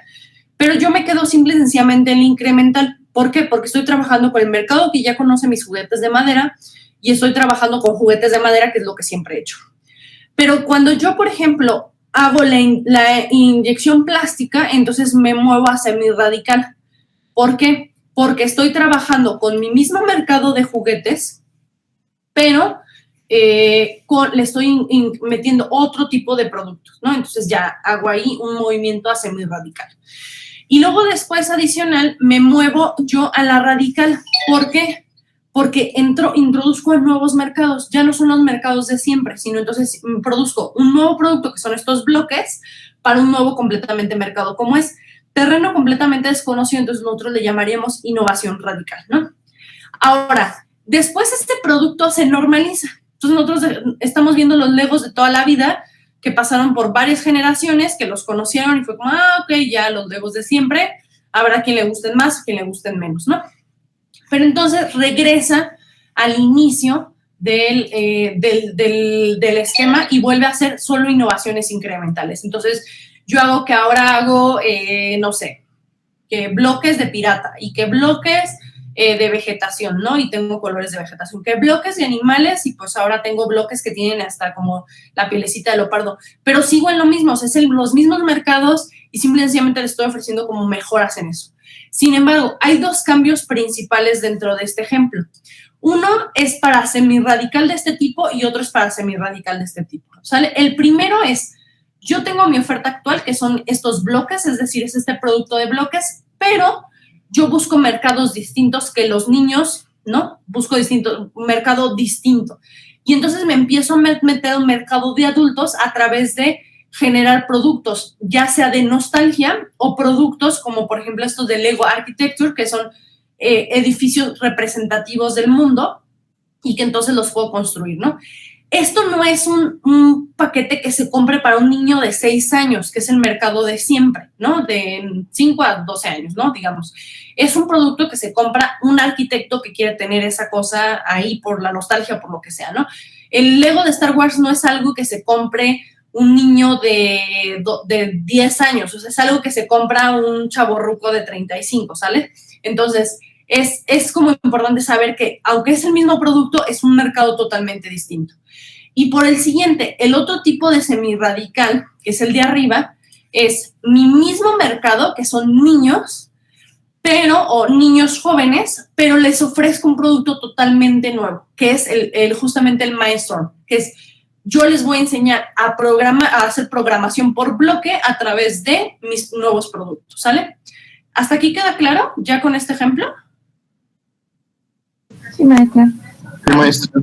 De hecho, la historia del Lego está muy buena. Sí, es una muy buena historia. De hecho, estuvieron a punto de quebrar en algún momento de la vida. No sé si un documental que está en Netflix que se llama Toys That Made Us o algo así. Ajá. Es muy bueno. No lo he visto. La verdad me gustó mucho y la filosofía del Lego está muy cool. Yo no lo he visto, pero sí me lo recomendaron. Sí, debería. En vacaciones. Sí, de hecho, como dato interesante o dato importante, todos los muñequitos de Lego creo que miden 2 bloquecitos. Ah, mira. Y de hecho, por eso la mayoría de cosas que empezaron a inventar han ido como que desapareciendo y se han ido como que simplificando en los muñequitos para que los puedan utilizar. Mira. Porque antes los muñequitos no cabían dentro de las casas o dentro de los coches. Sí, pues, me gustan mucho los Legos, ¿eh? Ah, ¿sí? Es un muy buen juguete, creo yo. Para niños es muy bueno, incentiva mucho la creatividad.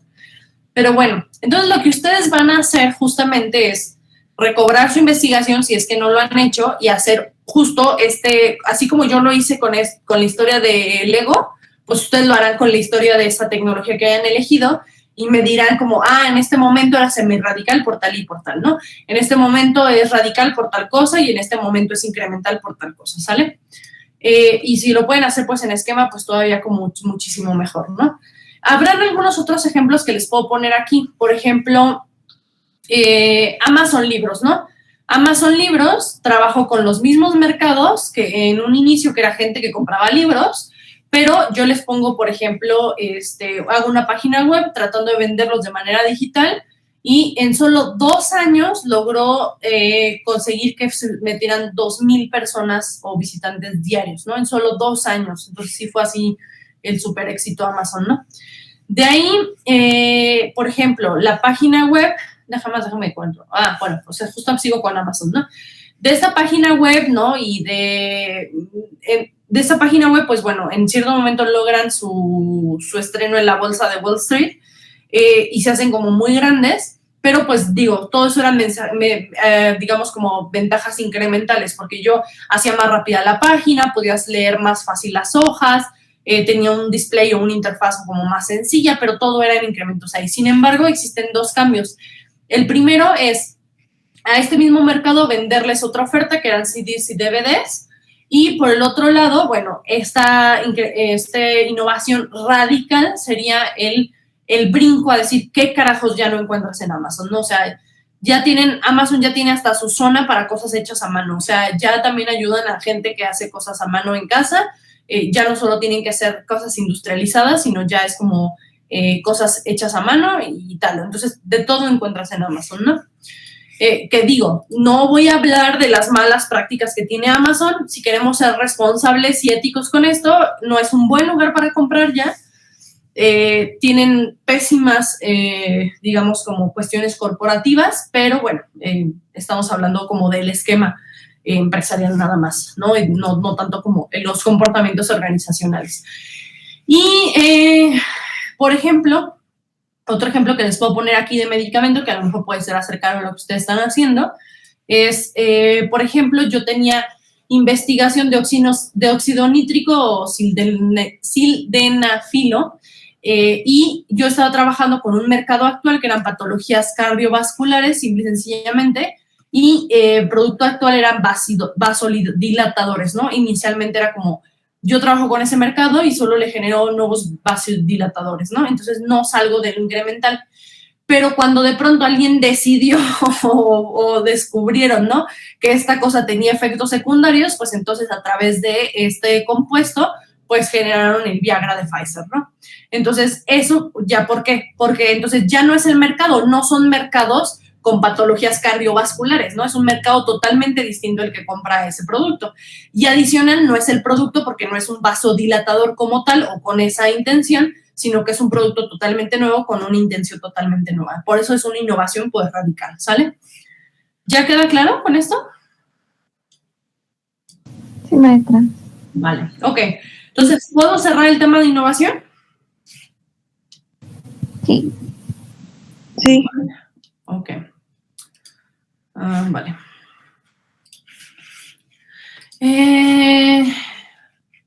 Voy a cerrar esto. Y me regreso para acá y sería como el tema de extra del día de hoy, pero nos falta más tantito. Presentación de habilitación. Aquí está.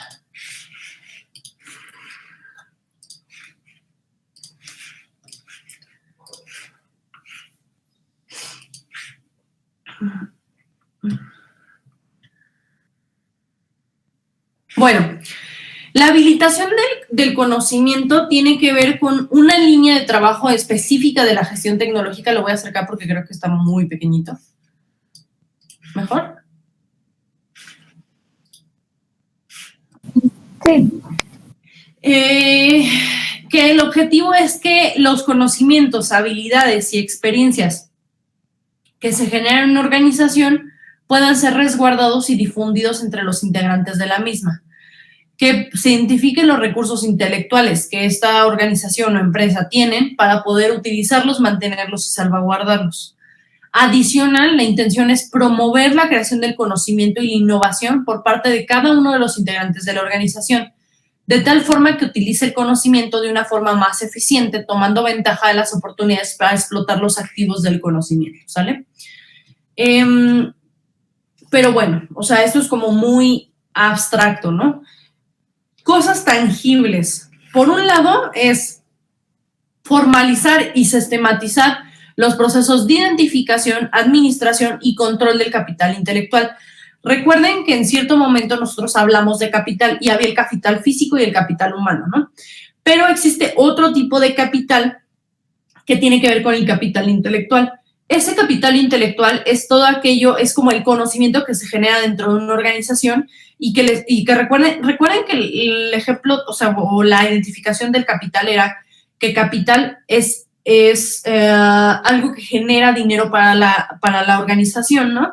Que tiene que ser mayor y duradero más de un año. Eso era como en términos básicos lo que era un capital.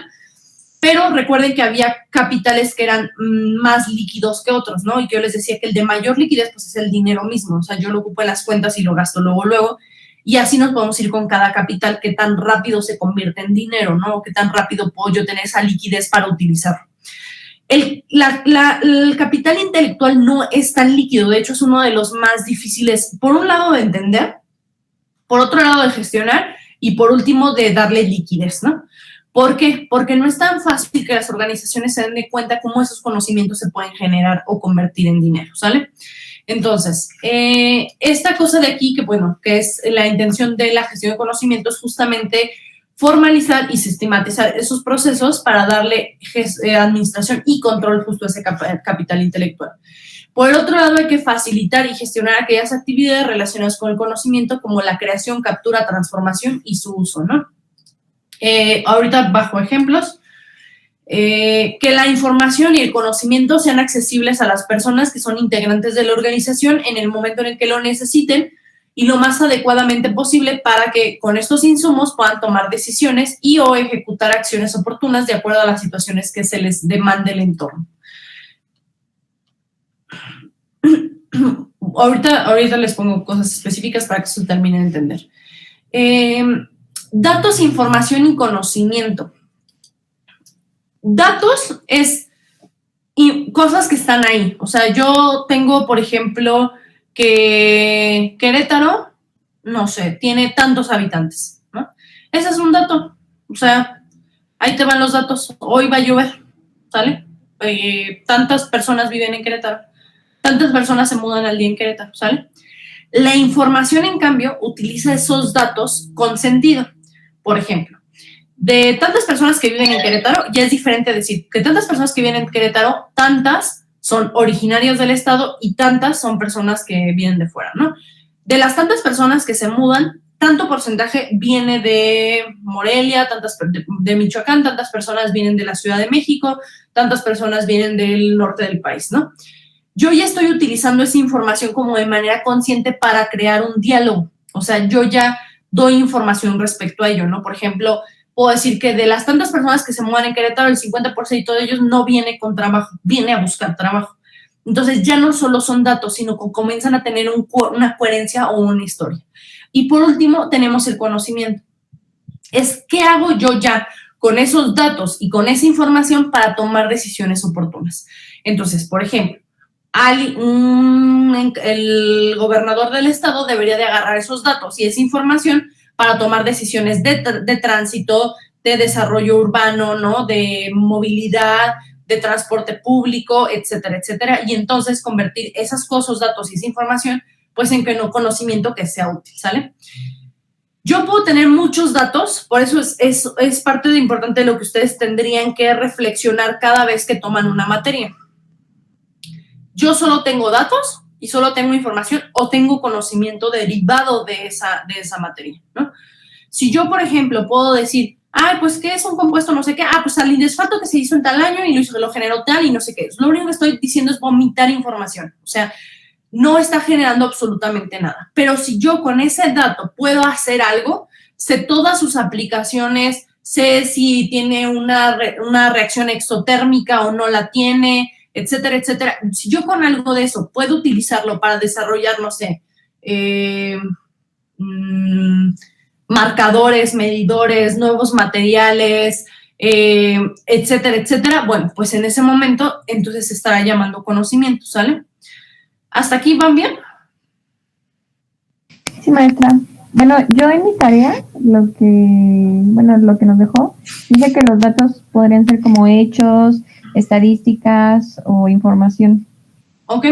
Eso sí podría entrar, ¿no? Como sí. igual estadísticas y A mí sí me gusta separar datos de información, pero hay gente que lo ve como una sola cosa. Yo pensaría que datos, imagínense como si les pasaran una base de datos de Excel, pero no necesariamente tiene sentido. Entonces, hasta que yo le empiezo a crear como un orden, entonces se convierte en información, no son nada más números en el Excel. Y ya después, cuando lo utilizo, pues es el conocimiento. ¿Algo más que hayan encontrado? O digo, perdón, Claudia, ¿algo más que quieras decir? Pues no, es que encontré es que yo puse varias definiciones de todo un poquito, pero también decía que, dice que los datos pueden ser descritos como registros estructurados. Bueno, no, pero este es en el contexto interpersonal. Ok. A ver, ¿alguien más?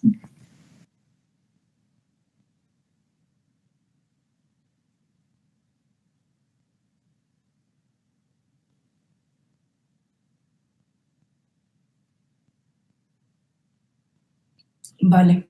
Ok. Ahora, les encargué también. A ver, esperen nada más tantito. Déjenme, me regreso para acá. Trabajo de clase. Aquí está investigación de habilitación. Ok. Y bueno, ¿qué encontraron en sí de gestión del conocimiento?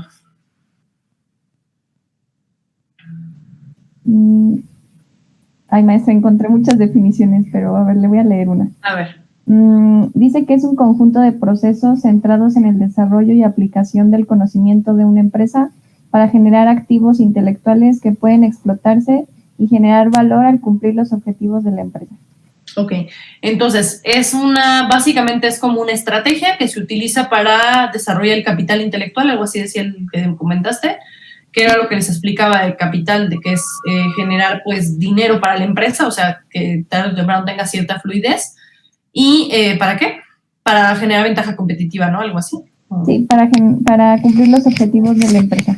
Para cumplir los objetivos de la empresa. Entonces, si se fijan, en este momento ya todo lo que hemos visto se empieza como a vincular, porque ya no solo tiene que ver con capital intelectual, que tenía que ver con esta jerga inicial de la base económica, sino adicional se empieza a vincular con la parte de planeación estratégica, donde yo pongo un objetivo general grande, donde trato de tener ventaja competitiva, pero entonces utilizo a la gestión del conocimiento como una manera de aprovechar el conocimiento que se genera en mi organización de la mejor manera, ¿no? ¿Algo más que hayan encontrado sobre gestión del conocimiento en la generalidad? Uh-huh.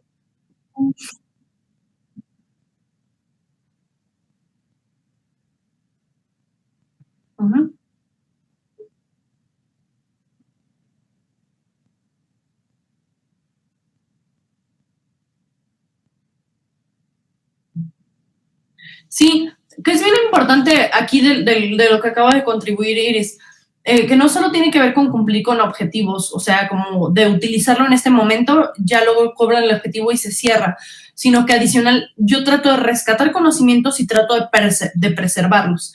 Y lo importante de esta parte en particular de gestión del conocimiento es que tiene que ver mucho con estructuras sociales.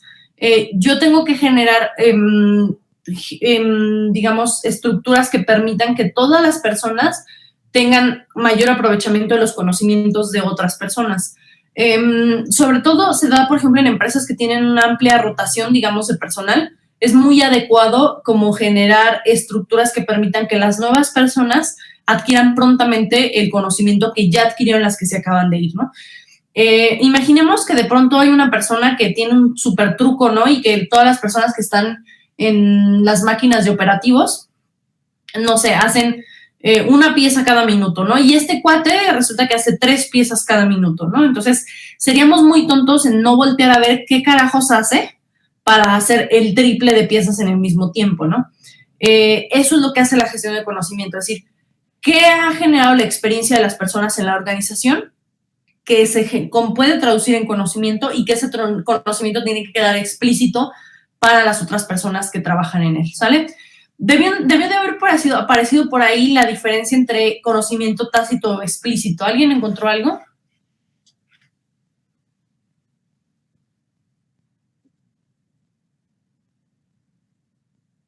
Uh-huh.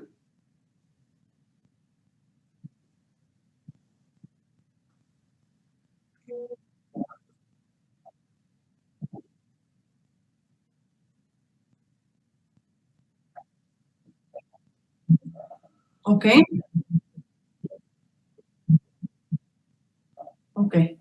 A ver, ¿quién más encontró? ¿Qué más encontraron? Yo, maestra, encontré, por ejemplo, el conocimiento explícito es el que se encuentra estructurado, tiene forma y es sistemático. Es el conocimiento articulado y expresado, registrado con palabras, números, imágenes, códigos, principios universales, etcétera. Y el conocimiento tácito es resultado de nuestra experiencia, nuestros aprendizajes, de los hábitos que vamos acumulando a lo largo de nuestras vidas e involucra elementos tales como la intuición, creencia, costumbres, valores o puntos de vista. Ok. Básicamente el conocimiento tácito es aquel que traemos dentro de nuestra cabeza, ¿no? Y no podemos abrirle a la gente, pues sí, la cabeza para poder sacar y extraer los conocimientos y mostrarlos al resto de las personas. Seguramente más de una ocasión les ha pasado que tienen una clase, ¿no? Les ponen a hacer, no sé, alguna función trigonométrica o les ponen a hacer alguna integral o a lo mejor les pusieron a hacer algo en química de balances o les pusieron a hacer, no lo sé, ¿sale? Y de pronto su compañero les dice, pues explícame cómo lo hiciste y no son capaces de explicarle cómo. O sea, su cerebro le queda claro porque a través de la experiencia lo logró o a través del talento que tenga cada persona en su cabeza, de pronto pues les queda claro, lo entienden y lo pueden hacer y llegan a una respuesta, pero les cuesta muchísimo trabajo explicarle a alguien más. ¿Les ha pasado? Seguramente, ¿no? Muchas veces. ¿Sale? Y no es en mala onda, o sea, es simple y sencillamente que es un conocimiento tácito, está dentro de nuestra cabeza y cuesta mucho trabajo sacarlo como a flote, ¿no? Ahora, el conocimiento explícito es diferente. Yo lo que hago con el conocimiento explícito es, ya lo puedo ver. Entonces, a lo mejor, por ejemplo, si puedo crear un video tutorial donde le digo a una persona cómo resolver algo, o creo un manual para explicarle a una persona cómo hacer cierto procedimiento, ¿no? O puedo ser capaz de hacer una diapositiva y explicarle a mis compañeros cómo hacer algo, ¿no? O puedo hacer una demostración específica y dar clases de ello, pues entonces será conocimiento explícito. Es decir, ya hay algo visible que sustente ese conocimiento, ¿sale? Voy a hacer un gran paréntesis, para tomar la oportunidad de lo que les comento de que esto de que no siempre es fácil explicarle a sus compañeros, ¿no? Es muy normal en ingeniería, muy normal, porque no me creerán, pero ahorita ya me cuesta un poco de trabajo porque ya hay más variedad de ingenierías. Pero antes de que se abrieran las ingenierías del campus aeropuerto, para mí era muy sencillo identificar, o sea, veía a un alumno, porque un tiempo di una optativa cultural, a veces todavía me piden que la abra, pero no siempre se abre, y la daba en el tronco común de ingeniería. Entonces venían los chicos y para mí era muy común así verlos y decir, tú eres arquitecto, tú eres ingeniero civil, y tú eres ingeniero en automatización, ¿no? Y había como un perfil muy obvio de quién era quién, ¿no? Más allá de que, por ejemplo, mi cuñado, que es ingeniero civil, siempre me burlo con él y siempre le digo, es que, o sea, seguramente si traen camisa de cuadros y tal, son civiles, ¿no? Pero más allá como de esos perfiles muy obvios relacionados a los gustos musicales, hasta como la manera en la que hacen fiesta, o sea, como que es diferente, ¿no? O sea, era muy normal que mis alumnos de civil decían, es que vamos a ir a la charlotada o vamos a ir al tal lado, y mis alumnos de auto eran más como de la peda en casa y con rock y tal, ¿no?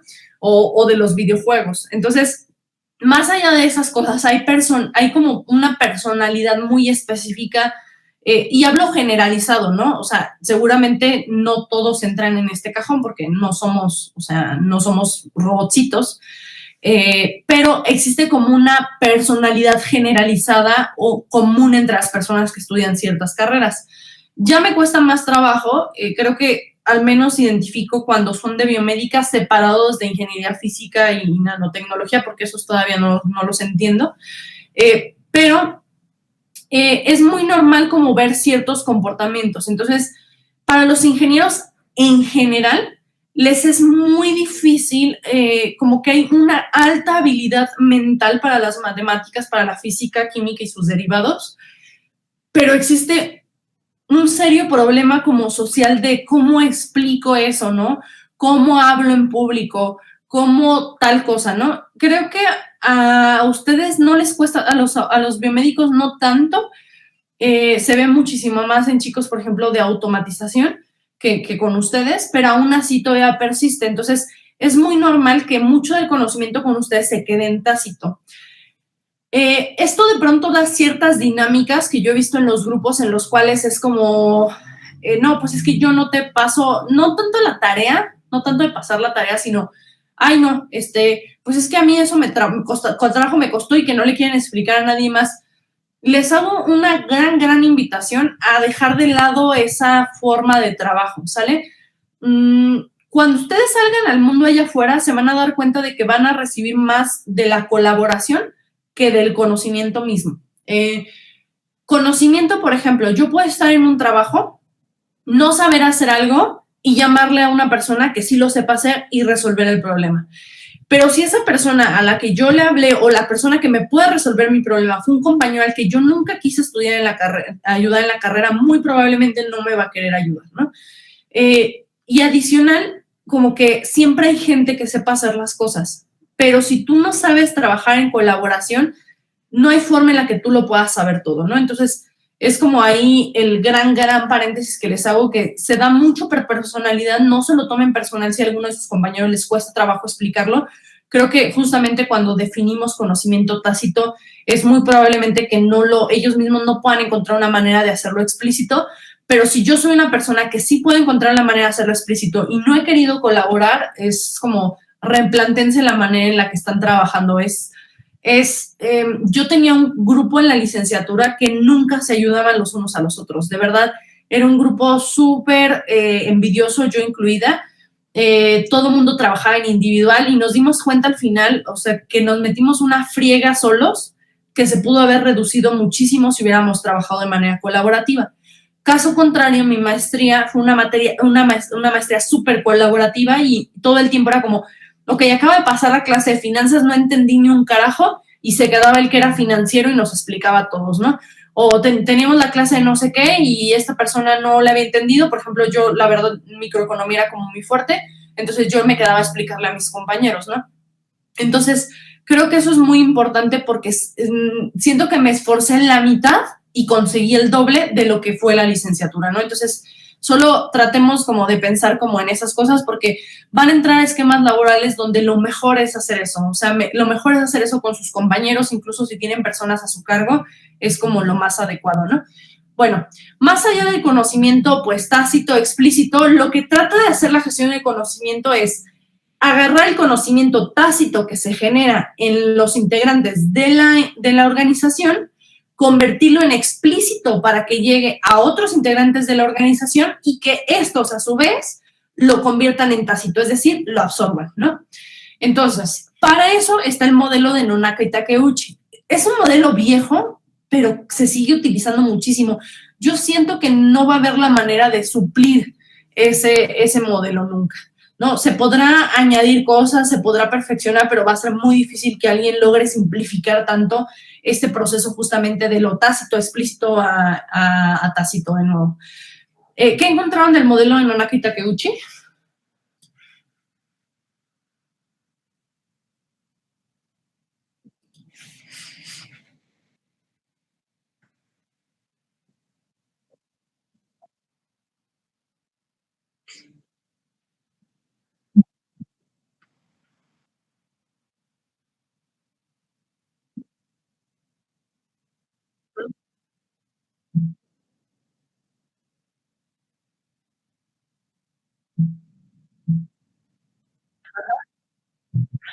Tácito. Sí. Es que dijiste táctico. Ok, a ver, ¿qué más? ¿Qué más encontraron? Bueno, yo encontré, dice que el modelo de Nonaka y Takeuchi se fundamenta en el proceso de transformación del conocimiento, es decir, en las diferentes fases por las que éste pasa en su transformación para ser utilizable por la organización. Y como dijo mi compañera Iris, que es un proceso de interacción entre el conocimiento tácito y explícito. E igual lo de socialización que según esto es conocimiento acordado, exteriorización, que es conocimiento conceptual, combinación, que es conocimiento sistémico, e interiorización, que es conocimiento operacional. Ok. Vale. Lo primero es que decir que, bueno, el modelo Nake Takeuchi, más allá de lo que hayan encontrado, que espero que lo hayan entendido muy bien, tiene varias interpretaciones. Una es seccionar los tipos de conocimiento, que puede ser en tal, conocimiento justamente sistémico y tal, y por otro lado, como toda una metodología de cómo se transforma el conocimiento de tácito a explícito, de explícito a tácito dentro de la organización, ¿no? La primera sería la socialización. La socialización es un proceso que ubica al individuo y su interacción con los otros. Por eso, no es pérdida de tiempo que las organizaciones hagan convivencias, no es pérdida de tiempo que las organizaciones hagan que el día del padre no sé qué y que traigan a sus hijos a la empresa. No es casualidad que las empresas hagan talleres juntos con personas de diferentes unidades, digamos, dentro de la misma empresa. Es necesaria la socialización. No es coincidencia que los grupos, que ya se los había explicado, que Google, por ejemplo, tenga oficinas abiertas y espacios de interacción. Están trabajando en la socialización de los individuos para que sea más fácil, pues, el desarrollo del conocimiento, la gestión del conocimiento dentro de ese espacio. Siguiente, la exteriorización en el entendido de que el conocimiento radica en las personas. Esta etapa pretende recuperar el conocimiento tácito y convertirlo en explícito. Es decir, es esto que yo les decía, que está este operador que hace 3 piezas en vez de una en el mismo tiempo, ¿no? ¿Cómo yo logro que ese conocimiento que él trabaja todos los días para hacer más rápido se convierta en algo explícito? No sé, grabo un video con él, hago un video tutorial, puedo hacer un manual, no lo sé. O sea, hay muchas como maneras en las cuales se pueda llevar a cabo eso, ¿no? Pero si yo en mi cabeza digo, ay, pues es que eso yo lo sé hacer y no le explico a absolutamente nadie, es un problema, ¿sale? Maestra, ¿cómo hacer tangible ese conocimiento? Ajá, hacerlo tangible, básicamente. Es como sacarlo de la cabeza de la persona en algo que pueda ser como visto y reproducido. Por ejemplo, yo les diría, si por ejemplo ustedes fueran jefes de un departamento de biomédica en un hospital, podrían generar manuales de procedimientos dentro de su espacio. Eso es que no solo ya lo van a saber ustedes, porque con la experiencia, por ejemplo, van a hacerlo, por ejemplo, no sé, los primeros meses lo van a hacer de una manera, después van a encontrar una manera rápida, ¿no? Después de ahí van a encontrar aparte un formato que les hace las cosas más sencillas. Y dentro de 2 años resulta que ya la experiencia les hizo evitarse problemas, cómo deslindarse o blindarse para ciertas cosas, y entonces ustedes ya lo saben hacer. Pero ¿qué pasa, por ejemplo, si aunque ustedes lo sepan hacer, ustedes son el turno matutino y entonces esos procedimientos no se externan a los turnos especiales o al turno vespertino? Lo que pueden hacer es justamente un manual de procedimientos que unifique al departamento y que permita que todo se quede como igual, ¿no? Y que los beneficios que ustedes han obtenido en la mañana se obtengan en el resto del tiempo, porque finalmente todo eso va a impactar en procesos de acreditación, en problemas con otros departamentos, ¿no? Porque finalmente ustedes pueden ser muy rápidos, pero si, por ejemplo, la jefa de ginecología no tiene su aparato arreglado a la hora que ella lo esperaba, no van a poderle contestar, es que el de la tarde no lo hizo, ¿no? Entonces, para eso justamente se hacen estos como manuales o estas formas explícitas de conocimiento que permiten bajar de esa experiencia de 2 años que está dentro de su cabeza a algo que pueda ser traducido y tangible para otras personas, ¿no? Yo recomiendo mucho hacer siempre manuales de procedimientos en los departamentos. Hay cosas, por ejemplo, como cosas muy sencillas. Por ejemplo, ahorita que yo tengo en el departamento, tengo yo una caja chica dentro de mi departamento donde yo tengo 3,000 pesos y con eso los voy comprando, genero facturas y cuando me los gasto me regresan los 3,000 pesos para volver a gastar, ¿no? Es una caja chica dentro de la caja chica de la escuela, ¿no? Entonces, por ejemplo, en esa caja chica, yo ahorita, por ejemplo, estoy en el proceso en el que apenas estoy entendiendo mis propios procedimientos administrativos, por eso les digo que tengo muy poquito con este departamento, y como apenas lo estoy entendiendo, todavía no lo puedo externar hacia el resto de mis compañeros. o la gente que está a mi cargo, porque tengo 4 personas a mi cargo. Pero cuando yo ya lo entienda y me quede claro paso 1, paso 2, paso 3, entonces dejaré que ellos entren a ese proceso administrativo para no como acapararlo todo yo, ¿no? Y que incluso cuando yo no esté en la oficina puedan hacerse las cosas administrativas aunque yo no esté. Pero hay pasos pequeños. Por ejemplo, ahorita para empezar, o sea, como que generé, si yo no les digo a ellos cómo generar las facturas de la universidad, pues todo el tiempo tendría que comprar las cosas yo. Pero si quiero que ellos compren cosas, hay cosas que no se pueden, errores que no se pueden cometer. Por ejemplo, hay ciertos productos que no son facturables. O sea, por ejemplo, si vas al súper, no sé, si vas a Sam's y tú dices, voy a comprarlo en la universidad y también voy a meter una cosa mía y es alcohol, no va a pasar, ¿no? O sea, no va a suceder. Segundo, no te puedes pasar más de 2,000 pesos. Siguiente, no pueden ser facturas consecutivas. Entonces, son como cosas así, más los datos de la universidad. Entonces, hay que crear, por ejemplo, una información muy sencilla y explicarles a las personas, ¿no? Entonces, yo, por ejemplo, con estos chicos, justamente lo que tengo, son tarjetas como con el recordatorio de lo que se puede, lo que no se puede gastar, y adicional, tengo, por ejemplo, los datos de la universidad, ya se lleva la tarjetita y para todos lados es así, ¿no? Una vez que eso llega, pues hay que hacer un proceso de Hacienda, ¿no? Hay que meter del CFDI, y una vez que eso esté, pues entonces ya se va una parte a la carpeta y otra parte se va al departamento, digamos, como de contabilidad de mi departamento. Pero, o sea, justamente tú tienes que entender como qué pasa con cada cosa para evitar como errores. Sé que parece una tontería, pero justo me acaba de pasar que una chica había comprado y compró 2,400, entonces solo nos van a devolver 2,000 pesos. Entonces yo tengo que ver de qué modo voy a justificar esos otros 400, ¿no? Bueno, eso es como una manera... a cualquier lugar que ustedes lleguen, yo les recomendaría como replantear cómo pasan los procesos para poder generar esas cuestiones explícitas. Insisto, puede ser videotutorial, puede ser un curso de actualización, puede ser una capacitación. De hecho, casi a cualquier empresa grande que ustedes lleguen van a estar 1 o 2 semanas en capacitación. Dependiendo del tipo de empresa, también hay veces en las que, por ejemplo, tengo un amigo que se fue a una empresa japonesa y ahorita vive en Tokio. Entonces, él le tocó vivir como cómo es el esquema, que es una cosa que yo no conocí dentro de las empresas. Entonces, por ejemplo, ahí lo que hicieron fue darle una capacitación generalizada con todas las personas que entraban nuevos a esa empresa, que duró 1 semana. Pero después iba a durar 2 semanas en diferentes departamentos. Entonces, por ejemplo, digamos, 2 meses lo mandaron a compras, 2 meses a desarrollo, 2 meses a no sé qué, 2 meses a tal.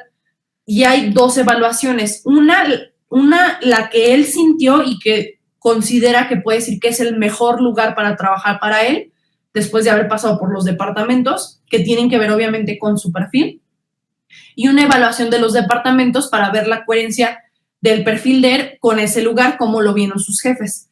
Entonces, no es que tú apliques a un puesto específico, sino que es como una contratación generalizada, y mejor lo que hacen es experimentar cómo ese perfil puede caber en el lugar en donde sea más aprovechado.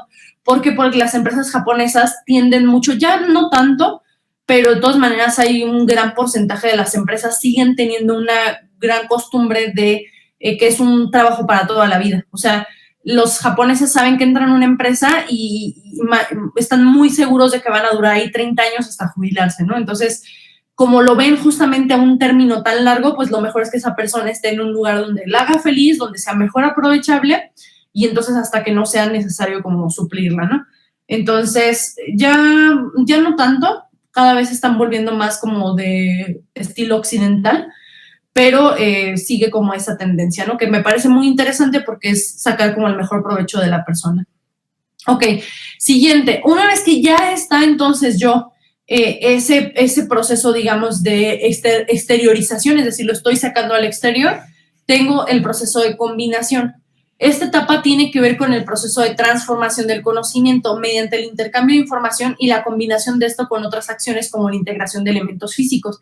Esto es básicamente decirles que ustedes, aunque hagan un manual, si no le explican a la persona el manual, si no se fijan cómo la persona hace el proceso una vez y a lo mejor se equivocó y la corrigen y tal, o sea, puede haber miles de manuales guardados en una computadora y si nadie los lee, si nadie los ocupa, si no hay un proceso de justamente de enseñanza de ese manual, pues de nada sirve, o sea, porque eso pasa mucho con las organizaciones, tratan de meter gestión del conocimiento, lo único que hacen es recolectar, capturar y organizar información en información que nadie lee, entonces nunca se vuelve a convertir en conocimiento, entonces lo que trata de hacer aquí la combinación es decirte que tiene que haber una combinación con elementos físicos, dinámicas, pláticas, procesos de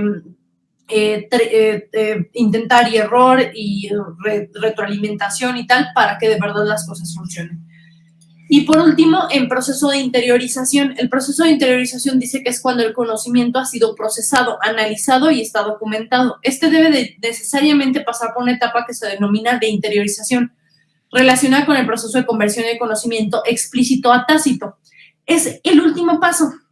Yo puedo tener miles de manuales, haber hecho actividades, pero si la persona que está recibiendo esa información no la vuelve su propio conocimiento, no lo estamos logrando, ¿sale? Porque entonces tengo miles de presentaciones, tengo miles de actividades, tengo miles de manuales que la gente no está entendiendo. Y como esa gente no está convirtiendo ese conocimiento que ahorita está en explícito a algo tácito, es decir, que lo entiendan ya dentro de su cabeza, con un proceso realmente de entendimiento personal, pues entonces no está sirviendo de nada porque no estoy culminando el ciclo, ¿sale? Lo que va a suceder si sí culmino el ciclo y lo hago de manera favorable es que esa persona va a hacer ese conocimiento propio, no va a empezar desde cero, sino que va a ocupar ese escalón de conocimiento para evitarse como la curva del aprendizaje, digamos. Todo mundo que entra a un nuevo empleo, todo mundo que está en una nueva organización, todo el mundo que es jefe por primera vez va a tener una curva de aprendizaje, ¿no? Que va a ser una subida forzosa, en algún momento va a llegar a su punto máximo y después va a haber un declive, ¿no? ¿Por qué? Porque ya te acostumbraste, porque ya es fácil, porque es rutinario, lo que sea. Pero esa curva de aprendizaje la podríamos evitar o hacerla menos empinada si lográramos un buen ciclo de gestión del conocimiento.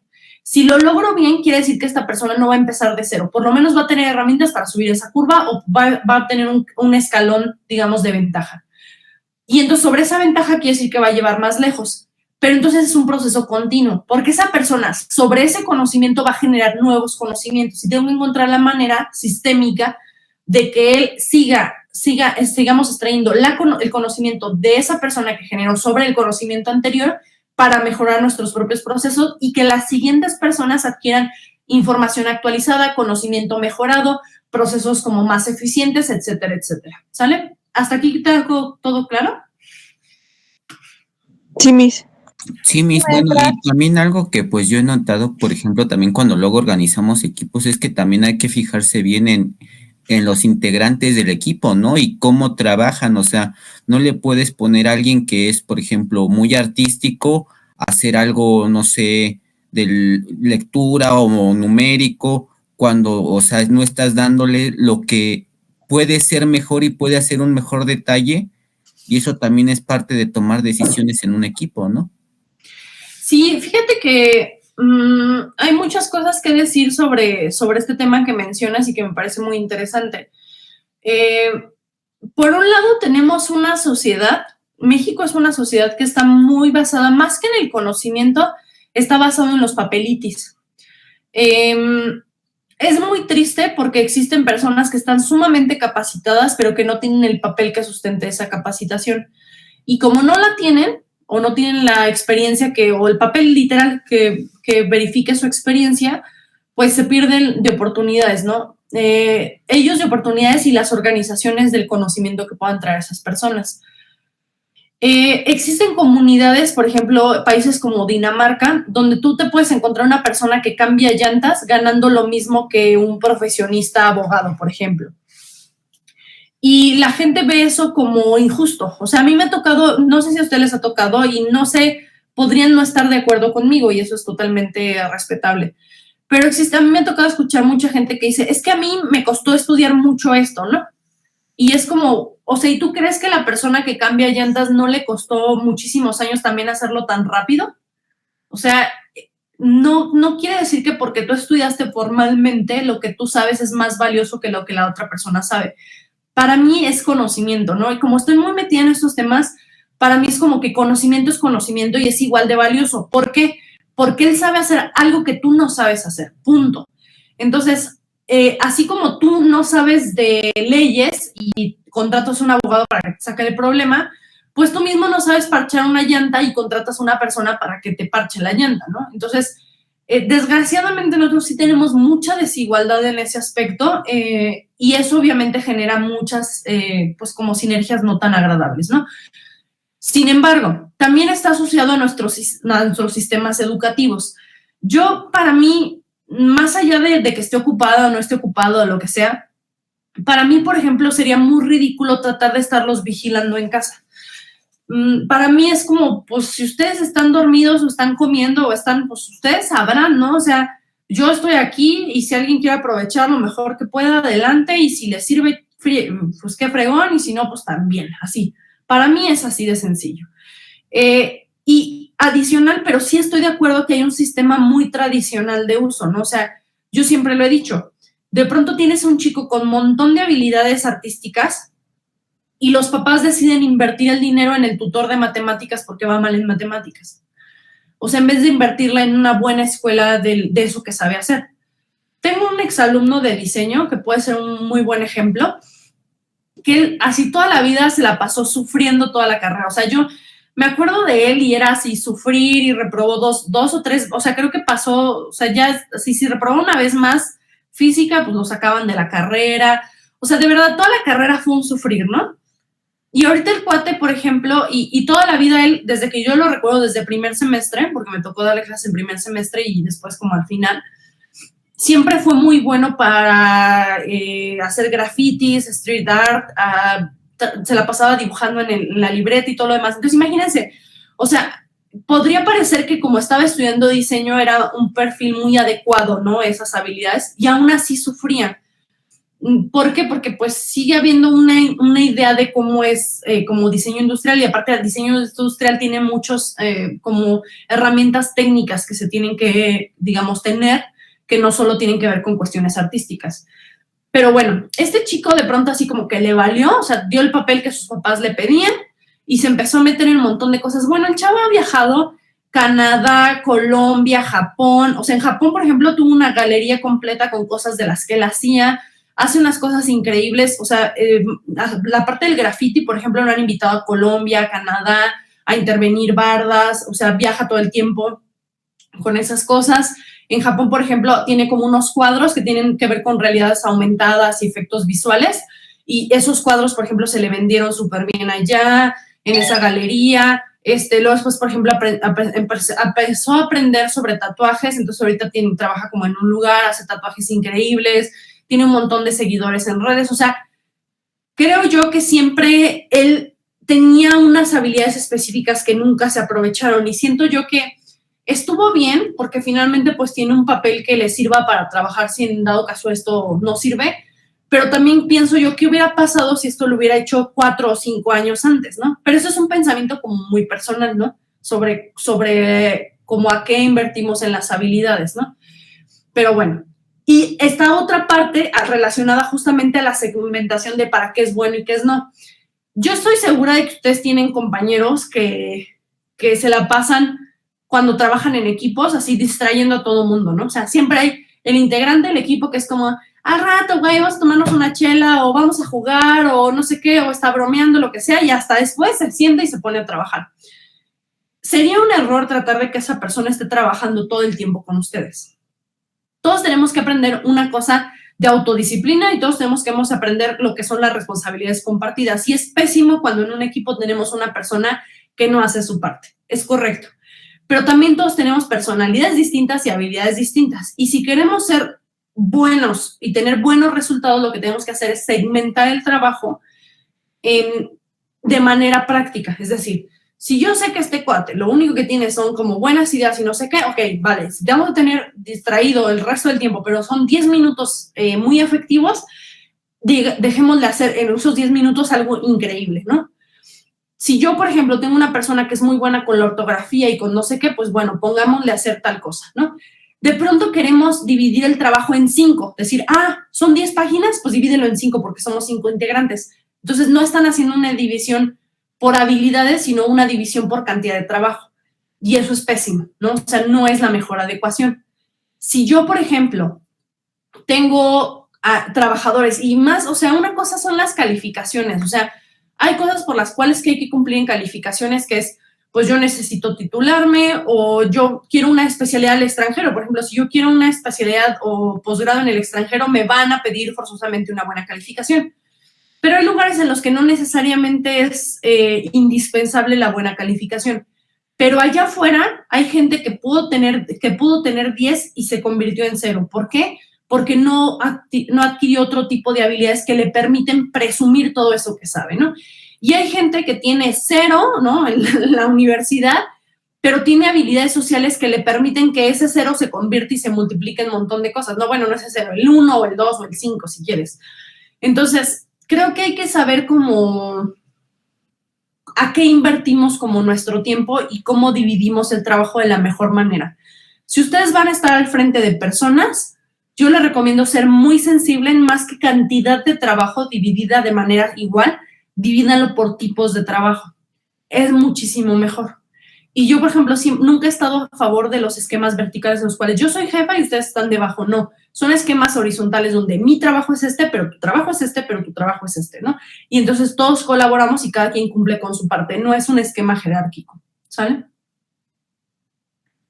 Bueno, entonces nos veríamos el día viernes, chicos, porque ya son las 3. Pues les agradezco mucho la sesión del día de hoy y no hay nada que traer para el día viernes, nada más es la clase normal, ¿sale? De acuerdo, maestra. Sí, maestra, de acuerdo. Muchas gracias. Nos vemos, chicos. Buen día. Gracias, maestra. Buen día. Gracias. Gracias.